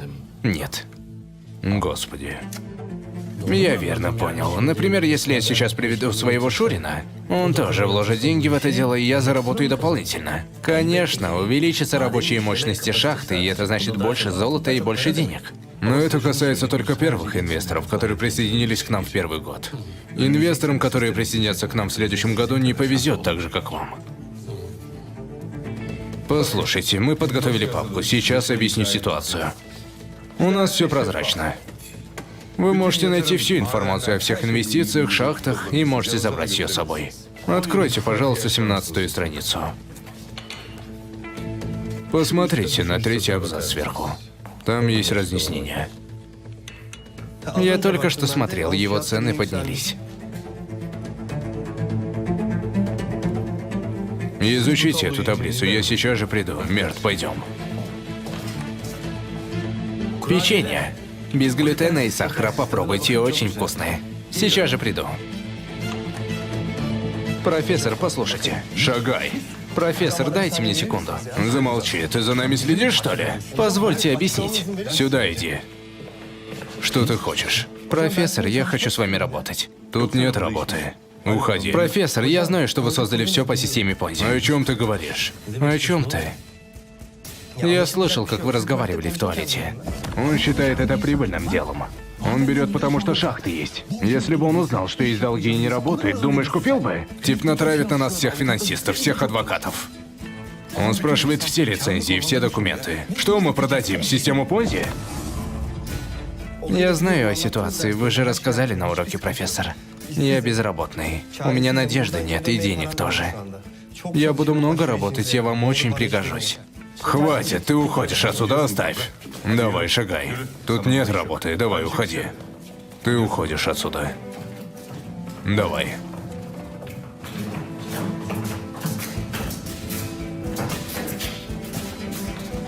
Что случилось? Что случилось? Ничего не случилось, мы увидимся после совещания.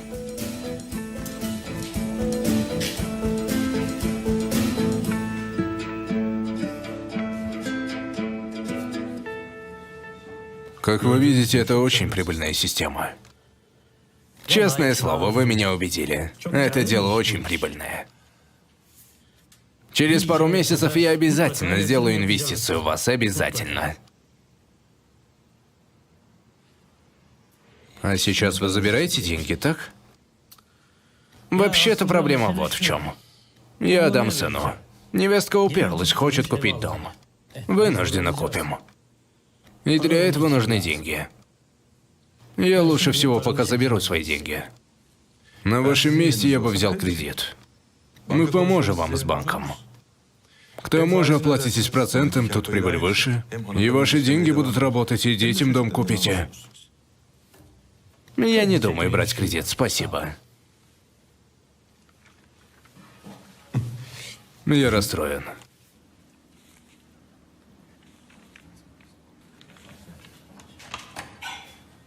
Я забрал деньги. Скоро приеду. Если бы мы вложились в американские акции, было бы выгоднее.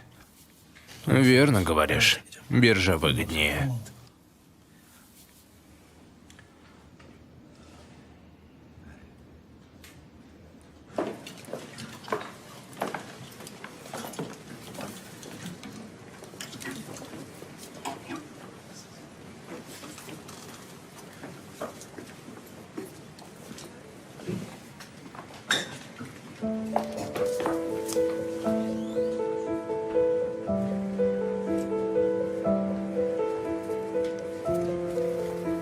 Извините, можно 38 размер? Конечно, сейчас же принесу.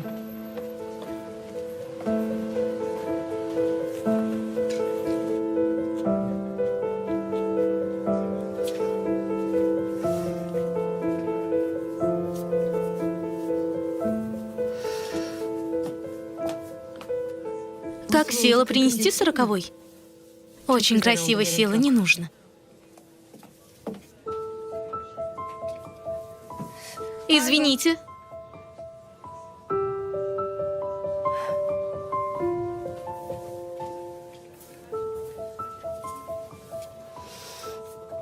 Интересно, сколько стоит?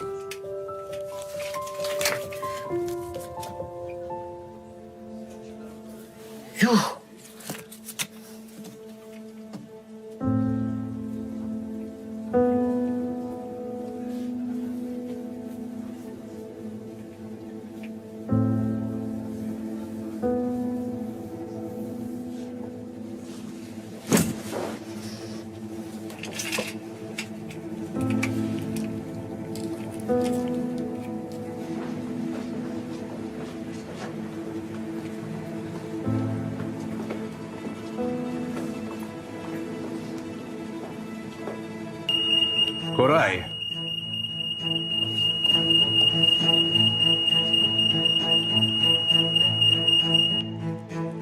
Мы отправили этого парня в спешке, но как бы он ни проболтался. Не знаю. Он порядочный парень. Ну что за был порядочный человек в системе Понзи? Все равно систему Понзи не останется, мы прокололись. Послушай, это плохо. Инвесторы знают друг друга. Если кто-то скажет, что забрал деньги, пойдут слухи, и никто не останется. Иляй позвонила, попросила отчеты по добыче, покажет своему другу.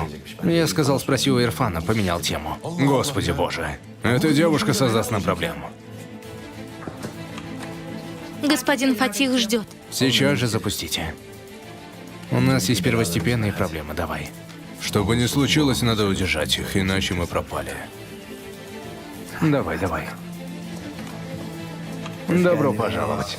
Добро пожаловать. Спасибо. Выпейте что-нибудь? Нет, не будем, мы торопимся. Вы не останетесь на вечеринку?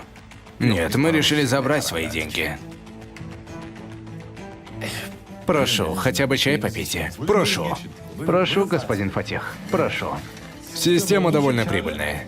Я не понимаю, почему вы передумали. Это хорошие деньги за короткий срок, но мы лучше заберем наши деньги.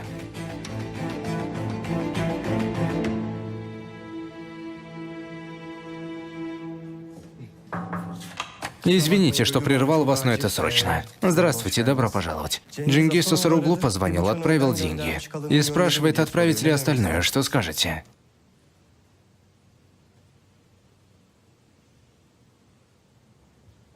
У нас совещание с господином Фатехом. Потом позвоним Джингизу. Спасибо. Пожалуйста. Джингис Сосаруглу, это который известный бизнесмен? Да, вы знаете господина Джингиза. Он хочет, чтобы все дела были улажены. Он наш самый большой инвестор. Вообще-то он хотел купить фирму, но мы ее не продали. Я не знаю. У меня небольшие сомнения, но... Может, оставить вам деньги еще на месяц?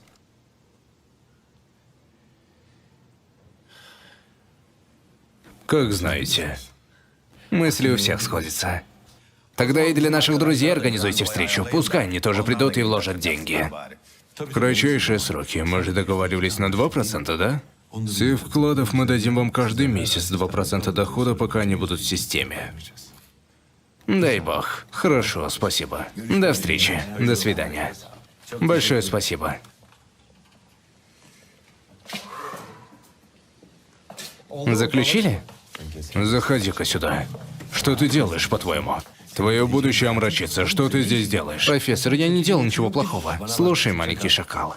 Если кому-то расскажешь о происходящем здесь, то хвостик оторву. Я хочу работать с вами, нет никакой работы. Для тебя нет работы, ты идешь в универ и окончишь ее. И что потом? Сколько моих друзей, выпустивших в прошлом году, нашли работу, профессор? 0, они безработные. Только вам нужны деньги? Я тоже хочу свою долю. Чтобы эта система работала, вам постоянно нужны вкладчики. Об этом вы рассказывали на занятии. Вам нужны торговые представители, которые будут работать постоянно. Общительные и надежные. Тот, кто не бросит вас на полпути, как я.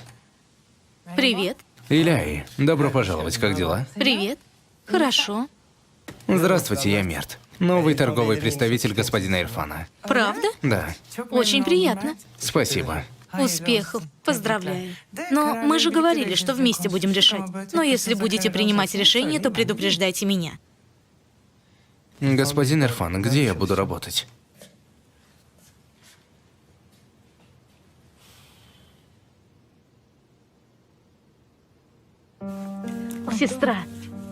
Сестра, кое-что произошло, мне нужны деньги.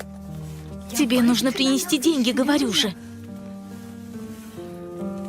1300 лир. Да, откуда у меня такие деньги? Ты где? Что делаешь? Ответь. Не своди меня с ума. Я в магазине, понятно? Ладно, потом. Я перезвоню, потом поговорим.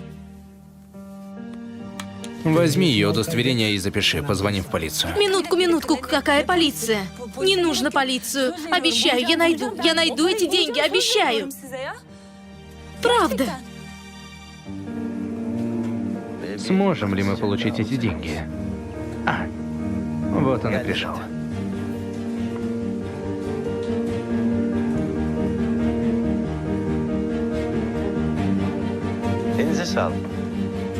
Отлично.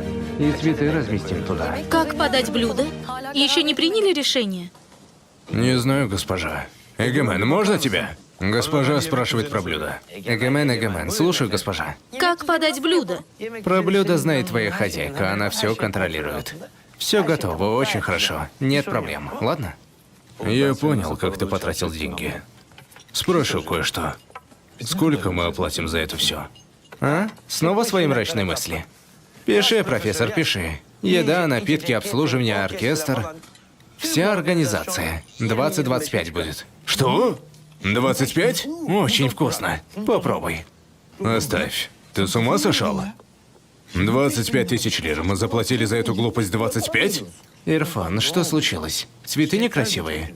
Что тебе сделал этот тощий парень, Ирфан? В чем твоя проблема? Нехорошо, что этот парень пришел сюда. Мы продолжаем тонуть, скажу тебе. Нет. Я вижу потенциал в этом парне. Он напоминает мне мою молодость, от него беды нам не ждать.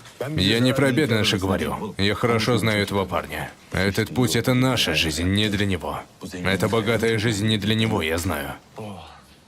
Ирфан, что ты видишь, когда смотришь сюда? Вижу расточительство. Жадность вижу. Отсутствие разума, вот что я вижу. А я вижу свои мечты, Ирфан. Хочу огромную виллу в горах. Пускай у меня будет усадьба. Хочу тратить деньги с любимыми, не раздумывая, Ирфан. Разве это мечта? Да, это. А у тебя она есть? Чтобы выздоровел мой сын. Что же еще? Ирфан. Денис вылечится, это точно. Ты немного помечтай. Как начнешь, так и продолжишь. Мечтай не закрыть кредиты, чтобы проценты были 10%. Мечтай о невозможном. Есть такая мечта? Конечно, есть. И что же? Переехать в милый поселок на юге? Это не мечта, Ирфан. Это последний пункт в списке того, что надо сделать до смерти. Мечтай немного о невероятном, Ирфан. Твоя душа умерла. Ты думаешь, даже когда мечтаешь. Мечтай, не думая.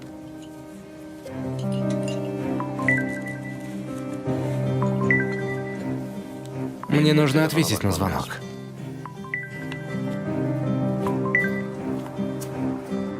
Алло? Хорошо. Что? Хорошо, я еду. Ирфан, у меня дело на полчаса. Куда ты идешь? У меня есть личная жизнь.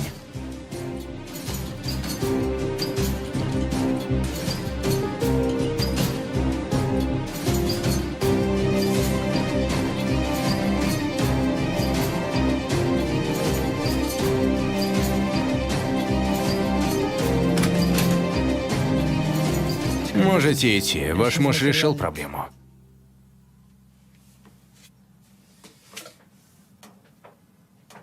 Недоразумение получилось. Мы решили, дорогая. Пойдем, давай.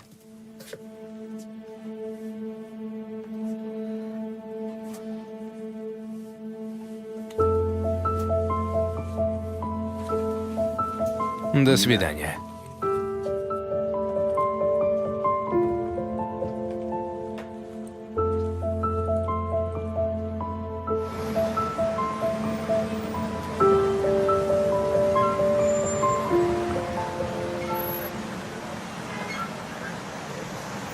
Ты красивое платье выбрала. Ладно, ладно. Это... Я не такая вовсе. Я не была таким человеком. Не знаю, как получилось впервые такое со мной. Аллах, мне очень стыдно. А если Ирфан узнает? Откуда он узнает? Я понимаю тебя, Эда. Иногда такое бывает. Разум отключается, пелена опускается на глаза. Дай мне салфетки, дядюшка. Да, держите.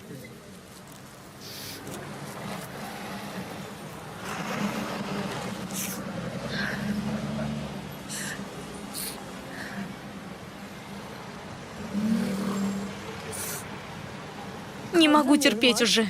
Не могу терпеть, правда. Все кажется таким сложным. Все просто накопилось. Проблема Ирфана, болезнь Дениза, Иляи. Все пройдет. Я обещаю, пройдет.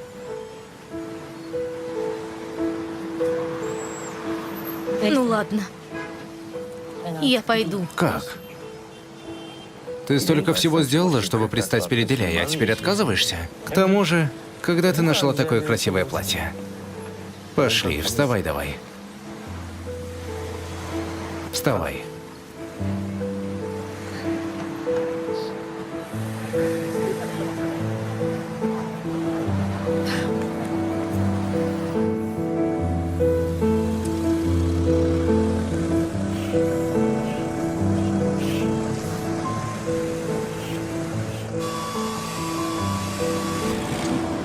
Ты красивее всех.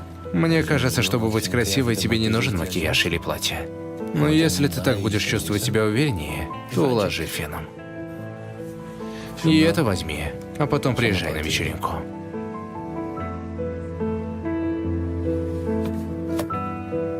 После всего, что я тебе сделала, почему ты так хорошо ко мне относишься?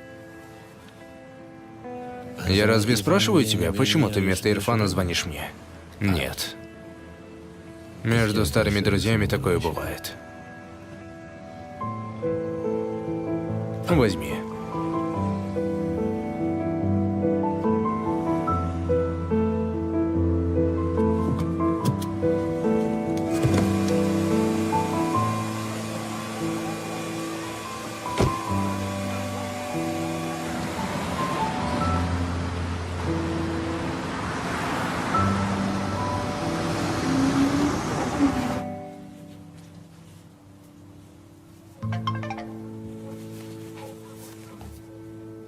На ваш счет поступило 5000 лир.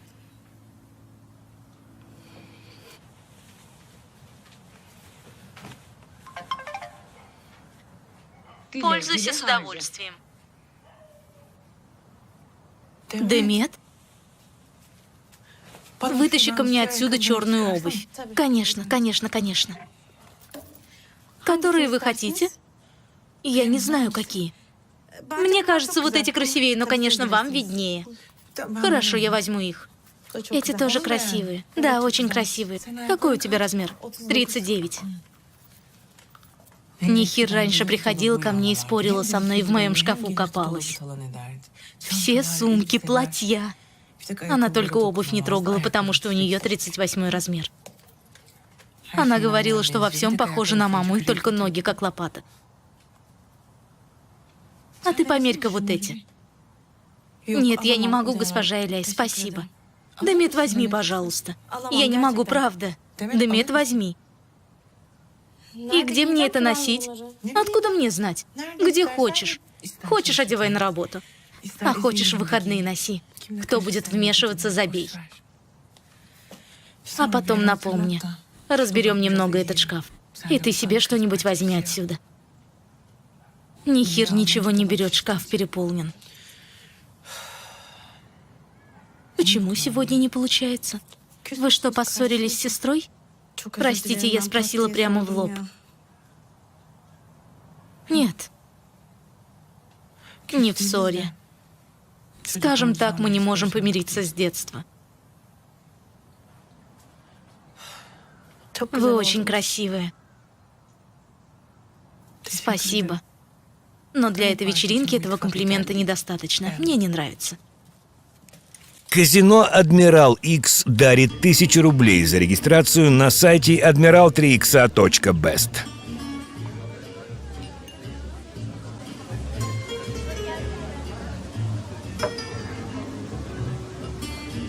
Господин Эрдан, добро пожаловать. Добро пожаловать, приятного аппетита. Приятного аппетита и добро пожаловать. Здравствуйте, добро пожаловать. Спасибо. То, что у тебя в руках, это не сок, не опьяней потом.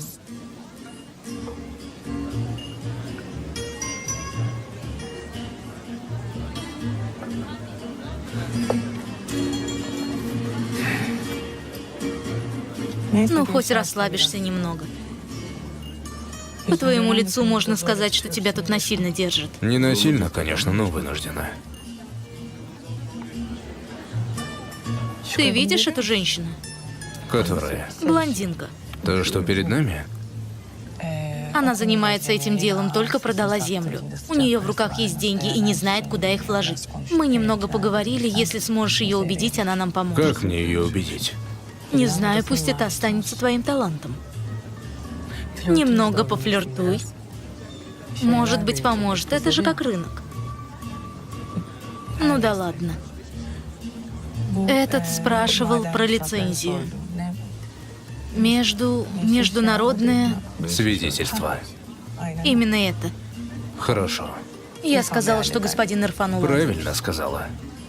Еще один мой друг, Горняк, интересуется этой темой. Он тоже спрашивал про лицензию по производству. Я говорила с Агименом, но он тоже сказал, что ты в курсе. Не стоит делать вид, что ты этим интересуешься. Разве твоя цель — это деньги? Ты все равно получишь свое. Не пытайся найти инвесторов. Ирфан, не всегда единственной проблемой являются деньги. Если бы это было так, то все было бы проще. Вся моя цель — это деньги. Пускай мой сын вылечится, и я больше никогда не буду находиться с такими людьми в такой обстановке.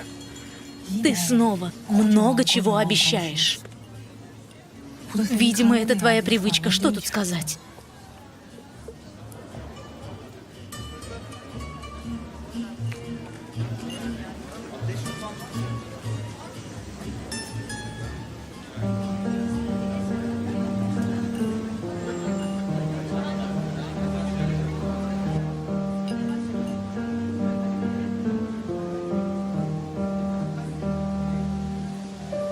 Да? Как дела? Хорошо. Это женщина, которая рядом с Агименом, не твоя жена? Как ее звали? Эда? Да. Она, видимо, тоже пришла, потому что вынуждена. Это материнство. Еще раз большое спасибо. Не за что. Я подумал, не придешь, потому что не звонила.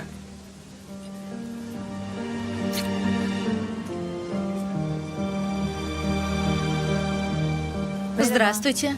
Я Эда. А я Иляй. Приятно познакомиться. Спасибо. Развлекайтесь. У тебя был такой наряд, почему я не в курсе? Наверное, я бы не надела сюда штаны с вытянутыми коленками, так ведь? Посмотри на свою бывшую невесту. Гуляет, будто на дефиле. Я не привык, что ты красишься. Но тебе очень идет. И наряд идет. Хочешь чего-нибудь выпить? Эта женщина не поленилась, пришла сюда. Разве у нее не болеет ребенок? Это одно, а это другое. Она показывает, что это ее муж, поддерживает его. Ты не недооценивай еду. Человека, за которого ты 7 лет не могла выйти замуж, она повела в ЗАГС за 2 месяца. Спасибо. Но скажи мне, что тут хорошего выходить замуж за человека, который любит другую? Ты тоже не любишь человека, с которым вместе, но он в тебя влюблен. Мир таков. Мне кажется, берегись, Эды, и держись от Ирфана подальше. Если она что-то расскажет Сулейману, то нам конец. Добро пожаловать, господин Сулейман. Дорогой. Спасибо, моя Иляй.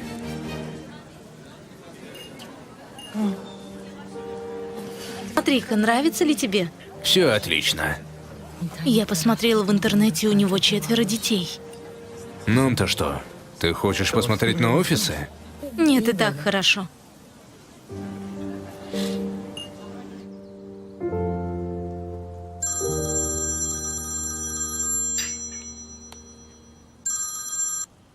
Госпожа Кудрет, девушка сначала отвергла, а потом, как увидела деньги, сразу сообщила новость. Она не переехала в квартиру, которая в Плазе. Значит, господин Сулейман не дал?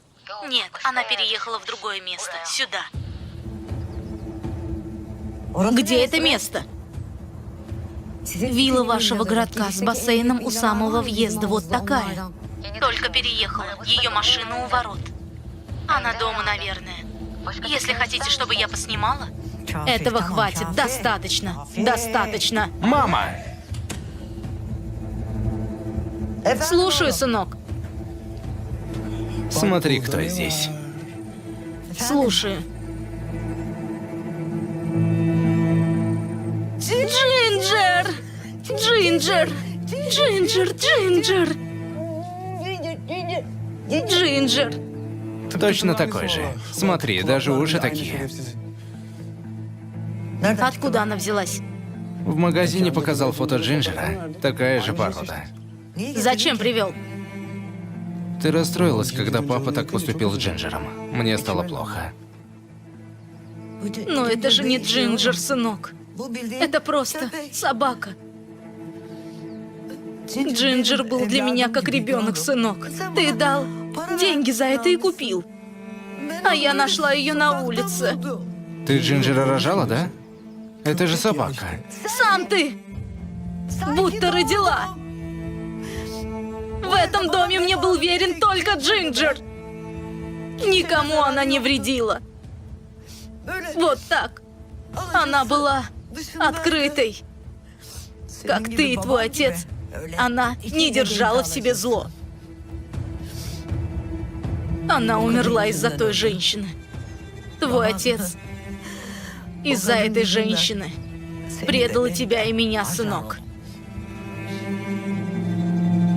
Мама, ты несешь глупости. Твой отец. Нет, этот дом на 3 миллиона. А виллу на 6 миллионов отдал. Та женщина не остановится, пока не заберет у нас все. Что будем делать, мама? Что будем делать?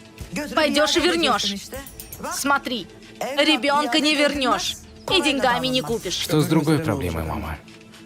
Тебе какое дело до той проблемы? Я сама решу. Отвези это. Верни. И деньги забери.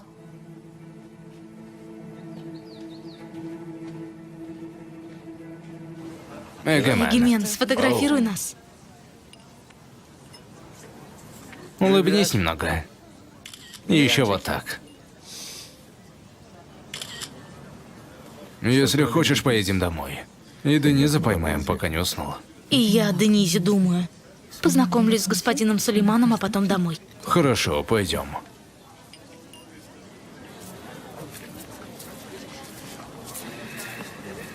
Посмотрю. Красиво получилось. Господин Сулейман. Здравствуйте, добро пожаловать. Спасибо. Моя жена Эда. Очень приятно. И мне приятно. Ирфан много говорил о вас. Поздравляю с открытием новой фирмы. Спасибо. С госпожой Элей познакомились? Да, познакомились. Ваша жена, да? Не жена. Больше, чем моя жена. Очень хорошо. Слава Аллаху. Любимый, поедем домой, я переживаю за Дениза. Хорошо. Вам приятного отдыха. Рада была познакомиться. Отныне будем вместе все равно. До свидания. Я посмотрю на гостей. Я пойду вовнутрь. Идем.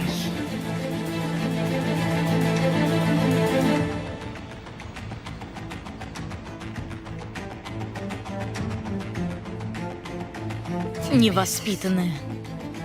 Еще и в интернет выложила. Раньше эти женщины немного стыдились.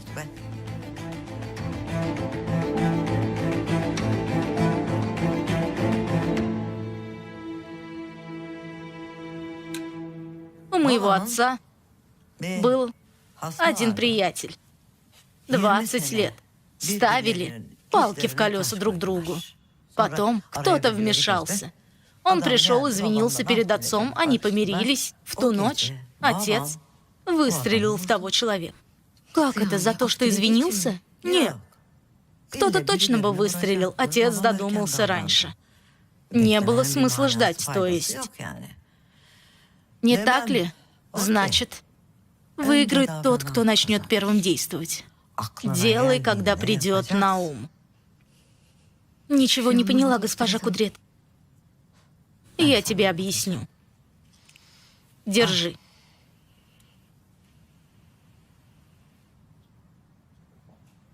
Возможно, пригодится.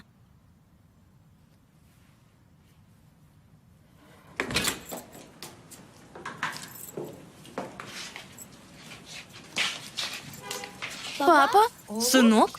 Ты еще не спишь, сынок? Ты давно уже должен был спать. Не хочу рано ложиться. Все равно не иду в школу. Правда? Я знаю, как тебя разбудить рано утром. Сестра? Он хотел, чтобы мама уложила. Давай тогда, пускай мама тебя уложит. Давай сначала в душ, а потом в ванную. Фунда, не сможем вернуть долг тебе и Сафету. Ирфан, идем сюда. Что?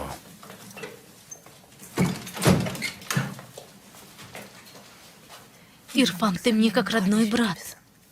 Пожалуйста, не наезжай на еду. Смотри, что она переживает. В ней такая буря сейчас. Она обезумела из-за болезни Дениза. Еще эта ревность появилась. Ты поговори с ней. Столько проблем, да еще и ревность. Я говорила. Ирфан не изменит никогда, сказала. Но у нее кукушка поехала. Никогда в жизни не видела, чтобы она что-то воровала. Даже в детстве. А сегодня украла то платье, не зная, что делает. Да? Ирфан, увидев платье, я подумала, что ты оплатил. Ирфан, пусть это останется между нами. Пожалуйста, с ней не все хорошо.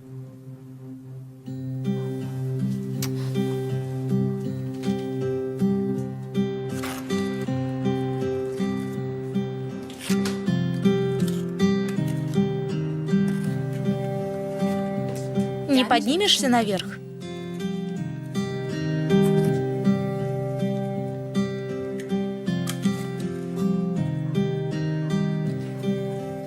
Ты рассердился, что я пришла на вечеринку? Нет, не рассердился. Тогда что за выражение лица? Господин Сулейман. Да, я пошла. Да, я пошла в фирму узнать, чем вы занимаетесь. Да, я не хочу говорить. Будто у нас и так нет проблем, эта женщина появилась.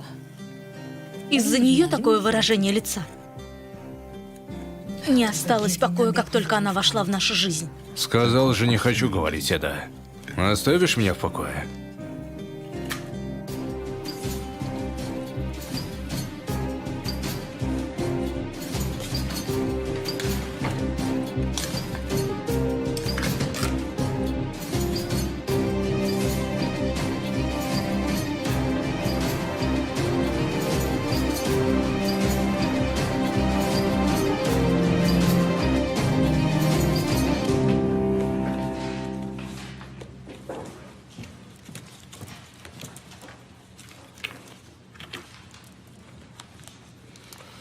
Что ты тут делаешь? Тебя не рассчитали, что ли?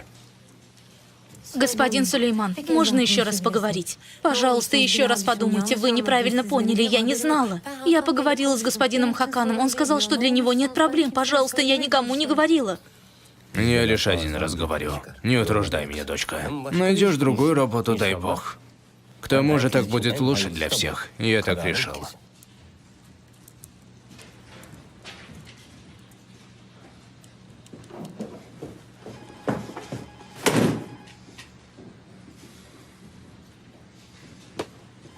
Господин Сулейман в кабинете? В кабинете. Айше, ты нашла себе работу? Госпожа Иляй, где я могу найти работу в такое время? Вы знаете, как это тяжело. Со мной поступили несправедливо. Я ничего такого не делала, но все свалили на меня. Я знаю, получилось очень глупо. Если знаете, так помогите. Поддержали бы меня, поговорили бы. Я знаю, вы его убедите, прошу. Если бы я была бестолковой, я бы сказала, что это из-за моей бестолковости и спокойно ушла. Но я делала эту работу, госпожа Иляй, и я хорошо ее делала. Ладно. Знаю, но если господин Сулейман принял решение, то не передумает. Госпожа Иляй, прошу, мне очень нужна эта работа. Я одинокая женщина. Вся семья смотрит на меня. Я не могу ничего сделать. Вы знаете, как трудно быть одинокой женщиной. Знаю. Ладно. Я поговорила, но убедить его будет трудно. Пусть он немного остынет. Дай мне немного времени, ладно? Или... Забудь про Сулеймана. Может, мы сможем помочь друг другу. Где ты, мужчина? Где ты?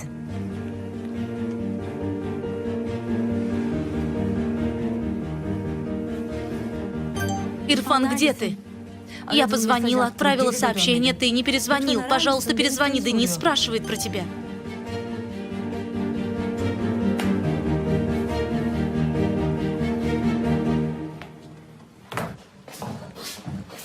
Будь осторожен. Легкой работы. Это мой стол? Госпожа Иши? Господин Ирфан? Что вы тут делаете? Я начала тут работать. Кто это сказал? Госпожа Иляй сказала. Она вам не сказала? Хватит.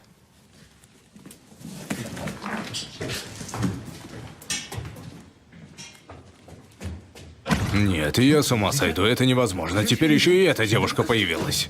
Мерт оттуда появится, Иляй будет спрашивать, где отчеты. Я и так схожу с ума. Боюсь, что кто-то поймет. Нет, позвони Иляй, пускай придет, нужно поговорить. Что я скажу девушке, если позвоню, брат? Что скажешь? Скажешь девушке не приближаться. Пускай заберет свои деньги и оставит нас. Иляй оставит.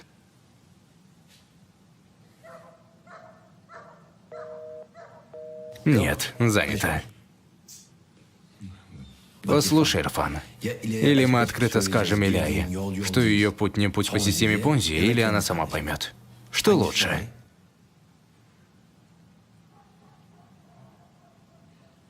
С другой фирмой все так же, но я в то же время и консультант по инвестициям. Ваш центр в Газиантипе, не так ли? Я ведь не ошибаюсь, госпожа Сайхан? Ладно, превосходно. Тогда поступим так. Завтра утром встретимся в моем офисе. Если хотите, и познакомимся, и поговорим все вместе. Вот как?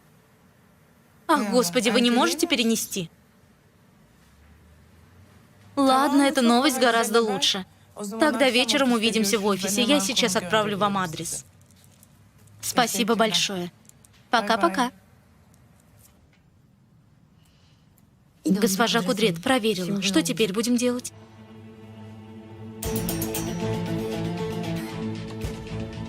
Мы подождем. И увидим. Что такое? Вечером мы хотели поужинать, но мне надо поехать к клиенту, Сулейман. Какой клиент посреди ночи?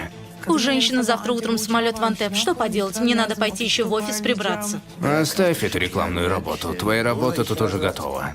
Сулейман, уже целый год ты мой единственный клиент. Это очень скучно, и меня это беспокоит. Иляй, не утомляйся. Я жалею тебя, а ты бегаешь, помогаешь чужим людям. Ладно, обещаю тебе, я тоже уделю время. Иляй, моя женщина.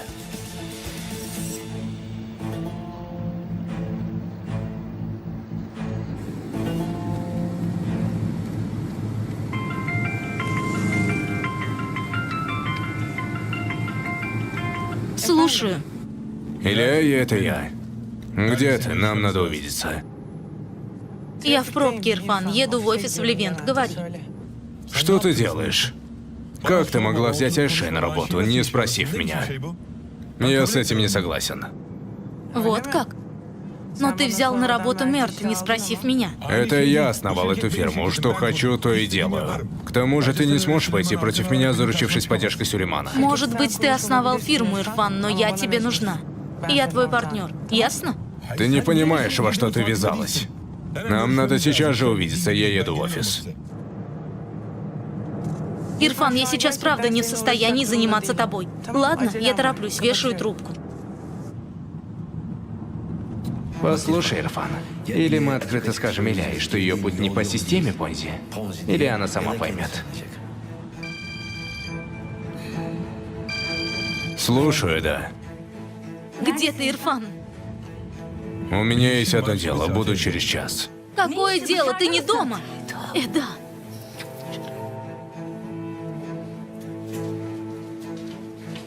Кто с тобой рядом? Со мной никого нет, я веду машину один.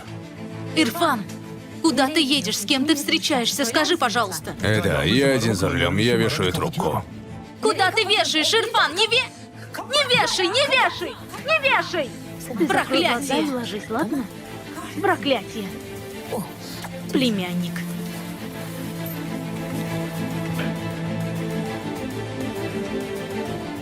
Ответь на звонок. Ответь! Ответь!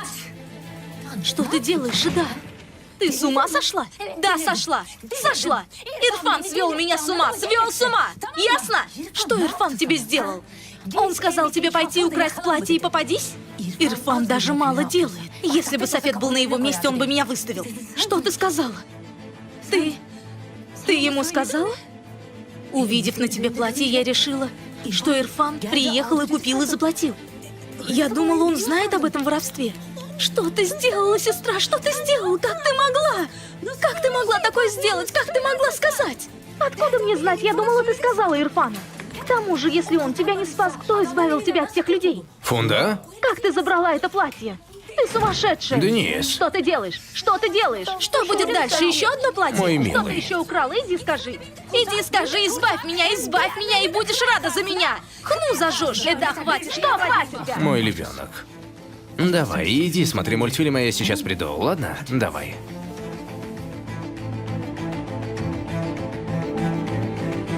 Давай, иди скажи. Давай. Я от тебя это ожидаю. Иди скажи, что ребенок не от Ирфана, а от Эгемена. Давай скажи. Давай.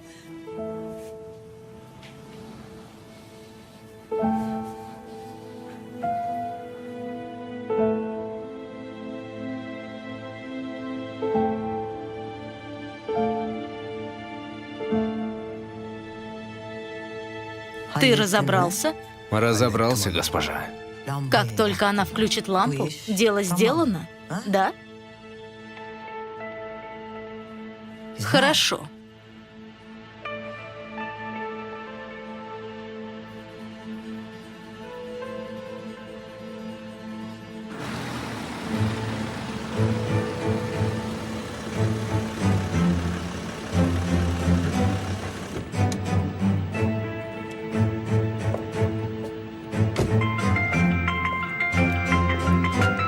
Слушаю, Сулейман. Я только приехала в офис. Да.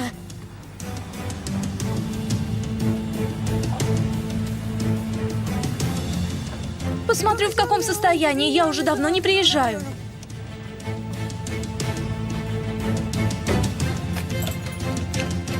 Ладно, поговорим.